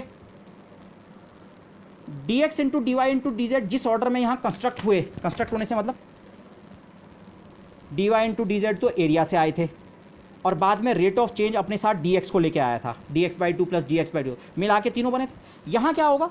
एरिया वेक्टर जो है उसमें होगा D x into D Z, और ये जो रेट ऑफ चेंज है ये अपने साथ एक डी वाई लेके आएगा, लेकिन लास्ट में तीनों D X D Y D Z तीनों मिल जाएंगे डी क्यूब एक्स। इसका जनरलाइजेशन एक्स एक्सिस के अलोंग के जो दो एरिया है, एक्स एक्सिस के अलोंग के एरिया मतलब I minus I, X axis के अलोंग के जो दो एरिया हैं उनके लिए flux del A X over del x D cube X. तो वाई के अलोंग के जो दो एरिया हैं, वाई मतलब प्लस जे माइनस जे वाले, उनके लिए del A Y over del Y into D cube X, again पूरे क्यूब का वॉल्यूम। और सिमिलरली जेड के अलोंग जो दो एरिया हैं उसके लिए जेड के अलोंग के दो एरिया मैंने इस तरह से दिखाए हैं, और इनके यूनिट वेक्टर आउटवर्ड वेक्टर का नोटेशन और इनवर्ड वेक्टर का जो एरो नोटेशन होता है उसको यूज़ किया है। ठीक है, ज़बरदस्ती ऐसे बाहर और अंदर नहीं दिखाए हैं, प्लस के और माइनस के वाले। तो इनके लिए अगर कंट्रीब्यूशन ऐड करेंगे तो आप सीधे जनरलाइज कर सकते हैं। वैसे आप एक केस में एक्सप्लिसिटली कैलकुलेट करके जरूर निकाल लें, but this del z over del z into volume, front और बैक फेसेस जिन्हें आप कह सकते हैं। ओके, हमने कैलकुलेशन लेफ्ट और राइट फेस के लिए की, फिर टॉप बॉटम के लिए ये, और फ्रंट और बैक के लिए। तो अगर 6 के 6 फेसेस के लिए जो हम फ्लक्स निकालना चाह रहे थे, टोटल अमाउंट ऑफ ए जिसे हम कह सकते हैं diverging out of small volume, वो छोटा सी क्यूब है पॉइंट पी के अराउंड, उससे नेट कितना ए का फ्लक्स बाहर जा रहा है, कितना नेट ए बाहर डाइवर्ज कर रहा है। डाइवर्ज सबका मतलब ये होता है बाहर की ओर बिखराव, फैलाव, कितना ए का बिखराव किसी पॉइंट पी पे हो रहा है। तो कैसे निकालेंगे? ए के इर्द गिर्द एक छोटा वॉल्यूम बनाया, बहुत छोटा, और उसकी सारी सरफेसेस से जितना बाहर स्केप कर रहा है वही तो ए का डाइवर्जेंस है। तो मैथ अभी हम डाइवर्जेंस को क्या शाब्दिक तौर पे कह रहे हैं, ओके, क्वालिटेटिवली। तो total a diverging out of a small volume centred around the point P with coordinates x Y z, कितना होगा? सारी फेसेस के लिए फाई आई को ऐड कर दो, समेशन नोटेशन से लिखा है, फाई 1 + फाई 2 + फाई 3 + फाई 4, जिसको यहाँ ऐसे लिखा था। तो अगर आप इन समेशन को ले लो, 1 और 2 का सम ये है, और 3 और 4 का ये है, और 5 और 6 माना, फ्रंट और बैक का नाम हम 5 और 6 रखें, सबको ऐड कर दो, डी क्यूब एक्स सब में कॉमन वॉल्यूम, और एक जगह से डेल ए और डेल एक्स, और del A Y over del Y, और del A Z over del Z. Again मैंने यहाँ पी साथ में लिखा है। ये सारे डेरिवेटिव्स आपने पॉइंट पी पे कैलकुलेट किए। डाइवर्जेंस या टोटल फ्लक्स पॉइंट पी के अराउंड अगर आप निकाल रहे हैं तो डेरिवेटिव भी पॉइंट पी पे ही आए, और मैथमेटिकली इसी चीज़ को तो आपने डेल डॉट ए कहा है। अब आ गया कनेक्शन, डाइवर्जेंस की फिजिकल सिग्निफिकेंस अब आई समझ। टोटल सम ऑफ फ्लक्सेस सारी सरफेसेस के अक्रॉस, और कौन सी सरफेसेस हैं? इन्फिनिटेसिमल वॉल्यूम हमने कंसिडर किया। जिस पॉइंट पे आप डाइवर्जेंस में इंटरेस्टेड हैं, उस पॉइंट के इर्द गिर्द अगर आप एक छोटा सी वॉल्यूम इमेजिन करें, तो उससे नेट जितना फ्लक्स एस्केप करता है, वो फ्लक्स कितने के बराबर होता है? डाइवर्जेंस, मैथमेटिकली जो आप डाइवर्जेंस कैलकुलेट करते हैं उस पॉइंट पे, इनटू खुद वो छोटा सी वॉल्यूम कितना है। ओके, तो डाइवर्जेंस को आप इस सेंस में कह सकते हैं, किसी पॉइंट पी पे डाइवर्जेंस कितना होता है किसी वेक्टर फील्ड का? Flux escaping per unit volume, D cube x को यहाँ ले आओ। तो अब बनी हमारी फिजिकल पिक्चर, जो ये डेल डॉट ए है। बाकी आपको थोड़ा और डेफिनेशन बोलते हुए और चीज़ें थोड़ा स्पेसिफाई करते हुए बोलना चाहिए, but flux per unit volume, अब वो फ्लक्स कौन सा है, किस सरफेस से है, वो सब बताइए, बट बेसिकली उस पॉइंट पी के अराउंड वो वेक्टर फील्ड का नेट फ्लक्स जितना एस्केप कर रहा है सारी सरफेसेस से पर यूनिट वॉल्यूम से, वही क्या है? डाइवर्जेंस। ये है फिजिकल सिग्निफिकेंस डाइवर्जेंस की। मैथमेटिकली तो हम बहुत पहले डिफाइन कर चुके थे, इसे हमने कहा था इस डेल डॉट ए का मतलब ये होगा, लेकिन ये मतलब आता कहाँ है? ये मतलब आता है जब हम इस तरह की सिचुएशन इमेजिन करते हैं। और ये तो हमने इस क्यूब को, इस वॉल्यूम को क्यूबिकल शेप का लिया, इस वॉल्यूम को किसी भी शेप का लिया जाए ये रिजल्ट होल्ड करेगा। ओके, तो डाइवर्जेंस जो है वो एक ज्योमेट्रिकल उसका मीनिंग है, और ज्योमेट्रिकल मीनिंग है जिस वेक्टर फील्ड का आप डाइवर्जेंस की बात कर रहे हैं किसी पॉइंट पे, तो उस पॉइंट से उसका नेट जो फ्लक्स का एस्केप है पर यूनिट वॉल्यूम, वो है डाइवर्जेंस। ओके, बस ये जो रिजल्ट है, इनफैक्ट ये मोर और लेस जिसे हम गॉस थ्योरम कहते हैं, जो हमने प्रूव भी करनी है। इलेक्ट्रोस्टैटिक्स में आपने प्रूफ और यूज़ भी की है, पर उसको वेक्टर फील्ड्स में हम जनरल वो करेंगे। ये लगभग उसका प्रूफ भी बन चुका है। ओके, तो लगभग ये गॉस थ्योरम का प्रूफ भी समझिए, इसीलिए इतना लेंदी गया। एक्चुअली मेरे दो टॉपिक्स एक साथ कवर हो रहे हैं, एक तो डाइवर्जेंस की फिजिकल सिग्निफिकेंस, और साथ साथ गॉस थ्योरम जो है, जो कि डाइवर्जेंस के लिए एक थ्योरम होती है, उसका प्रूफ भी हमारा लगभग कंस्ट्रक्ट हो गया। 3-4 लाइन की कैलकुलेशन और करके हमारा पूरा प्रूफ कंस्ट्रक्ट हो जाएगा। तो बेसिक प्रूफ यही है जो हमने ये कंस्ट्रक्शन की और ये स्टेप्स किए, बेसिक प्रूफ में यही स्टेप्स आएंगे। ओके, ये रिपीट होंगे तो मैं फिर से नहीं करूँगा। डाइवर्जेंस के कुछ और एग्जांपल आपको दूं। पहले एक non physical example in the sense, माना कोई शहर है, या बीच में कोई शहर है, और ये बहुत सारी सड़कें शहर की तरफ आती या जाती हैं। ठीक है, सड़कों से गाड़ियाँ आ या जा सकती हैं। माना हम कार्स की बात करें, तो माना उस शहर में, माना अलग अलग सड़कों से जहाँ से भी आएँ, 4 कारें आई और 4 कार बाहर चले गई, जिस भी सड़क से आई, जिससे भी गई। तो आप उस शहर के अंदर अगर कुछ कारें टेम्परेली खड़ी भी रहती हैं, माना 10 कार उस शहर में पार्क रहती हैं, आप देखते हैं एक रात को शहर में 10 कारें पार्क हैं। अगले दिन आपने 2 घंटे के लिए शहर का ट्रैफिक मॉनिटर किया, और आपने पाया 4 कारें अंदर आई और 4 बाहर गई। कोई ज़रूरी नहीं है ये वही 4 हों जो आई थी वही गई। माना कोई कार पार्किंग में चले गई और पार्किंग से कोई दूसरी कार बाहर चले गई, जो भी सिचुएशन रही हो। लेकिन अगर 4 आई और 4 गई, तो शहर के अंदर जो कार हैं वो 10 की 10 तो रहेंगी। तो डाइवर्जेंस, अगर आप सीधे अब ये सवाल पूछें कारों का डाइवर्जेंस कितना हुआ शहर से, तो आप बोलेंगे 0। जो सिचुएशन पहले थी वही अभी भी है। लेकिन अगर सिचुएशन इस तरह की सोचें आप, जितनी भी अंदर जो भी थी कारें, आई 8 और बाहर गई 4, तब क्या होगा? नेट आपके पास अंदर कार्स का एक्यूमुलेशन हुआ है, अंदर की ओर आया है मटेरियल मतलब यहाँ पे कार है, फ्लक्स इनवर्ड आया है। या डाइवर्जेंस के टर्म में कहें, अगर कोई वेक्टर फील्ड हम एप्रोप्रिएटली डिफाइन कर सकें, उस वेक्टर फील्ड का डाइवर्जेंस इस समय अंदर की ओर है। मैथमेटिकली वो नेगेटिव वैल्यू बनेगी। डाइवर्जेंस होता है बाहर की तरफ कितना फैला हुआ है।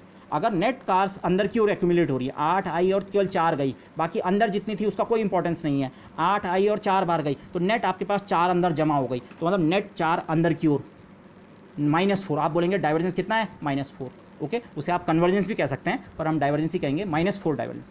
इसी के बजाय अपोजिट सिचुएशन सोचें, अगर आपको दिखा कारें तो अंदर केवल 2 आई और शहर से बाहर आपको अलग अलग रोडों पे जाते हुए 10 कारें दिखी, तो इसका मतलब 8 कारें नेट शहर से बाहर निकली हैं।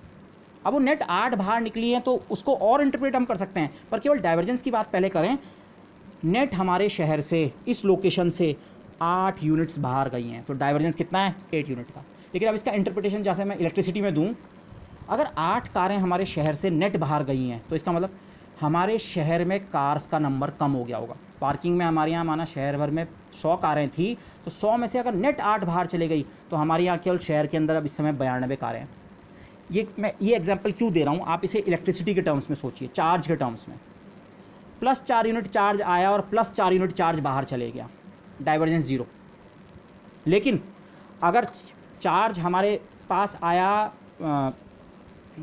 2 यूनिट बाहर से और 10 यूनिट चार्ज बाहर गया इस लोकेलिटी से, तो इसका मतलब 8 यूनिट चार्ज नेट बाहर गया है। अब 8 यूनिट चार्ज नेट बाहर कहाँ से जाएगा? चार्ज के साथ आप एक और सिद्धांत जानते हैं, charge can not be created और डिस्ट्रॉयड। अगर इस वॉल्यूम से 8 यूनिट चार्ज डाइवर्ज हुआ है बाहर की ओर, तो इसका मतलब यहाँ के चार्ज में 8 यूनिट्स की कमी आ गई होगी, तो चार्ज डेंसिटी यहाँ क्या हो गई होगी? डिक्रीज हो गई होगी। ठीक है, तो इलेक्ट्रिसिटी में इसका ये रोल होता है। बट अगर हम केवल डाइवर्जेंस वाले फैक्टर की बात कर रहे हैं, डाइवर्जेंस ये बता रहा है कितना कोई चीज़ नेट फ्लो होके किसी पॉइंट से बाहर की ओर जा रही है। ओके, ये तो हुआ कार्स का एग्जाम्पल। दूसरा जो और एग्जाम्पल बेटर है, माना आपके पास कहीं पे कोई नल है, सोर्स ऑफ वाटर, और फिर नीचे आपका सिंक है, सिंक के एक कोने पे जहाँ से पानी ड्रेन करता है, तो इन पॉइंट्स को पानी के फ्लो के रेस्पेक्ट में हम कहते हैं ये सोर्स है और ये सिंक है, जो शब्द इंग्लिश के हैं। सोर्स का मतलब क्या है? अगर डाइवर्जेंस के टर्म में सोचें, ये है point of high divergence. Net यहाँ से पानी बाहर की ओर आ रहा है, ये इलाका जो है, नेट यहाँ से पानी बाहर की ओर आ रहा है, डाइवर्ज कर रहा है, पानी डाइवर्ज कर रहा है। जबकि ये जो सिंक है, यहाँ से तो पानी ये जा रहा है, ये आप कह सकते हैं ये पॉजिटिव डाइवर्जेंस वाला पॉइंट है और ये नेगेटिव डाइवर्जेंस वाला पॉइंट है। अगर आप इलेक्ट्रिसिटी में मैग्नेटिज्म के एग्जाम्पल से रिलेट कर सकें, कहीं पे अगर कोई पॉजिटिव चार्ज है तो उससे फील्ड लाइन केवल बाहर की ओर निकलती हैं, बाहर निकल रहा है। अब चार्ज से जो फील्ड लाइन निकलती है वो एक्चुअली कोई फिजिकल चीज़ बाहर नहीं निकलती है, कोई तार नहीं निकलते रहते हैं बाहर, लेकिन हम मेंटली इमेजिन करते हैं हाँ कुछ यहाँ से बाहर जा रहा है, तो वो मेंटली जो भी हम चीज़ इमेजिन कर रहे हैं, electric flux, positive electric flux, positive charge का पॉजिटिव फ्लक्स होता है, बाहर की ओर निकलता है सब कुछ, डाइवर्जेंस पॉजिटिव। जबकि नेगेटिव चार्ज पे आके फील्ड लाइंस क्या होती हैं? खत्म होती हैं, सब क्या होती हैं? कन्वर्ज या नेगेटिव डाइवर्जेंस। ओके, तो वाटर में आप इस एग्जाम्पल को समझ सकते हैं। पर ये बहुत अच्छा एग्जाम्पल नहीं है। ये एग्जाम्पल अच्छा क्यों नहीं है? जब हम आप सोचें ना, किसी नल को आप सोचें कि ये पॉजिटिव डाइवर्जेंस टाइप का एक एग्जाम्पल हो सकता है। एक्चुअली वाटर का किसी नल में अगर आ रहा है तो नल का जो मुहाना है वो पॉजिटिव डाइवर्जेंस नहीं है। क्यों? क्या पानी जब नल से आ रहा है वो वहीं पे क्रिएट हो रहा है? अरे वो पीछे किसी पाइप से आ रहा है। आप सोचिए ये नल है, इस डब्बे के अंदर नल है। अब नल से आप ये बाहर वाला पानी गिरते हुए तो देख रहे हैं कि हाँ नल से ये पानी आ रहा है, पर वो पानी पीछे किसी पाइप से आ रहा है। तो अगर आप इस टोटल वॉल्यूम को देखें, इस टोटल वॉल्यूम में जब 1 लीटर पानी एंटर किया पाइप से, तभी तो यहाँ से 1 लीटर पानी एग्जिट कर पाया। इसका डाइवर्जेंस एक्चुअली 0 है। एक फ्लक्स +1 का है, लेकिन एक फ्लक्स -1 का भी है। जितना पानी एंटर किया उतना ही एक्चुअली वहाँ से एस्केप किया है। तो एक्चुअली जो मैंने एग्जाम्पल वाटर का दिया, ये बहुत अच्छा एग्जाम्पल नहीं है। हम कई बार कह देते हैं कि जहाँ से पानी आ रहा है, किसी स्रोत हमें दिख रहा है, सोर्स, स्रोत, इलेक्ट्रिक चार्ज में पॉजिटिव चार्ज स्रोत होता है, हाँ वो तो डेफिनेटली एक सोर्स होता है। पर नल क्या सचमुच सोर्स होता है? नल सोर्स नहीं होता है, नल तो पाइप का एंड होता है। तो पीछे पाइप से आया फ्लो होके, और तो ये। लेकिन मैं आपको एक दूसरा एग्जाम्पल दे सकता हूँ, मैंने जानबूझ के एग्जाम्पल लिया था। क्या हमारे पास कोई एक्चुअल सोर्स ऑफ वाटर है? अब आप किसी पानी के झरने या धारे को या उसको भी ना सोचें सोर्स, वो भी सोर्स नहीं है। कहीं से पानी कलेक्ट होकर आता है, पीछे से आ रहा है, कलेक्ट होकर आ रहा है। सोर्स का मतलब हुआ वो चीज़ वहीं पे क्रिएट हो रही है। जैसे इलेक्ट्रिक फील्ड लाइंस जो हैं पॉजिटिव चार्ज पे ही क्रिएट होती हैं, कहीं पीछे से नहीं आती हैं। पॉजिटिव चार्ज से शुरू होती हैं और नेगेटिव चार्ज पे जाके क्या हो जाती हैं? ख़त्म हो जाती हैं, कहीं पीछे से अलग से शुरू नहीं हो रही हैं। हमारी हिंदू माइथोलॉजी में हम कहते हैं कि गंगा जो है शिव जी के उनसे निकलती है, केशों से निकलती है, वो है पॉजिटिव डाइवर्जेंस का सोर्स। अगर आप वाटर का एग्जांपल लेना ही चाह रहे हैं उस माइथोलॉजी के हिसाब से, वो पानी वहीं से क्रिएट होता है। तो ये अच्छा एग्जांपल नहीं है। हम कई बार इसको लेते हैं कि हाँ नल को समझ लें, पर आप थोड़ा और डीप एनालाइज करें, ये एक्चुअली पॉजिटिव डाइवर्जेंस का सोर्स नहीं है, तो जीरो डाइवर्जेंस है।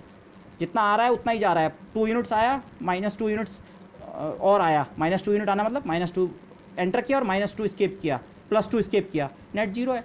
लेकिन जो माइथोलॉजी में हमारे पास एक कंसेप्ट है, अगर आप उसको देखें, हाँ वाटर में अगर एग्जांपल लेना ही चाहते हैं आप, तो आप उसे ओरिजिन ऑफ गंगा जो है माइथोलॉजी के हिसाब say that can be considered a source of positive divergence. Okay, अब ये तो वैसे एग्जांपल थे कार और वाटर। एक्चुअल जो एग्जांपल है ये बहुत अच्छा एग्जांपल है इलेक्ट्रिक फील्ड और उसके साथ आप इलेक्ट्रिक फ्लक्स ई और ई dot D S. Conceptually positive charge से इलेक्ट्रिक फील्ड लाइन बाहर की ओर निकलती है। ये एक्चुअली किसी चीज़ का फ्लो नहीं है, पर इमेजिन करें अगर हम कि हाँ ये किसी चीज़ के फ्लो को इंडिकेट कर रहे हैं, तो पॉजिटिव चार्ज से नेट क्वांटिटी बाहर की ओर ही फ्लो करती है। तो अगर मैं पॉजिटिव चार्ज के इर्द गिर्द एक छोटा सी वॉल्यूम कंसिडर करूं, क्यूब या किसी भी शेप का, शेप से फ़र्क नहीं पड़ेगा, किसी भी शेप का एक वॉल्यूम कंसिडर करूं, तो इस वॉल्यूम से नेट फ्लक्स बाहर ही जाएगा।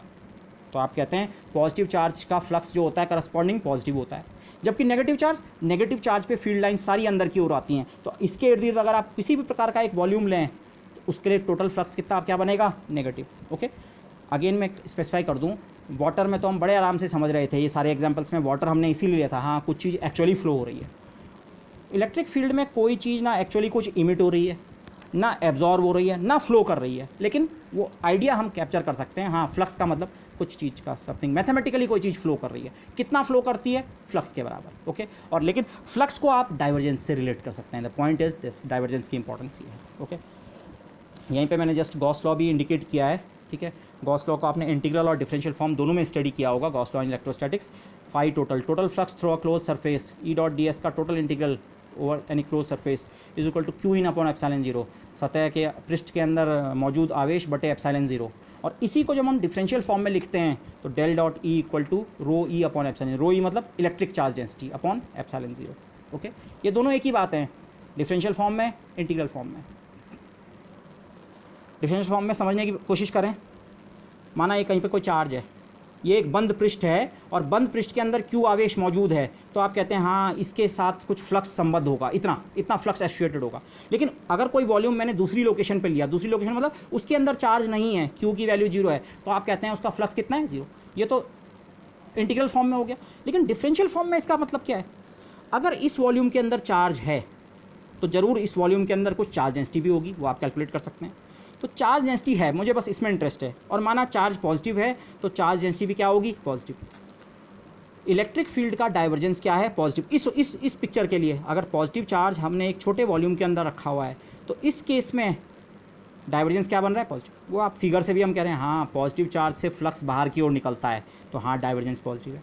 लेकिन अगर उसी छोटे वॉल्यूम को आप इस लोकेशन पे कंसिडर करें जहाँ अंदर कोई चार्ज नहीं है, तो चार्ज डेंसिटी भी कितनी होगी, जीरो। तो डाइवर्जेंस कितना है, जीरो।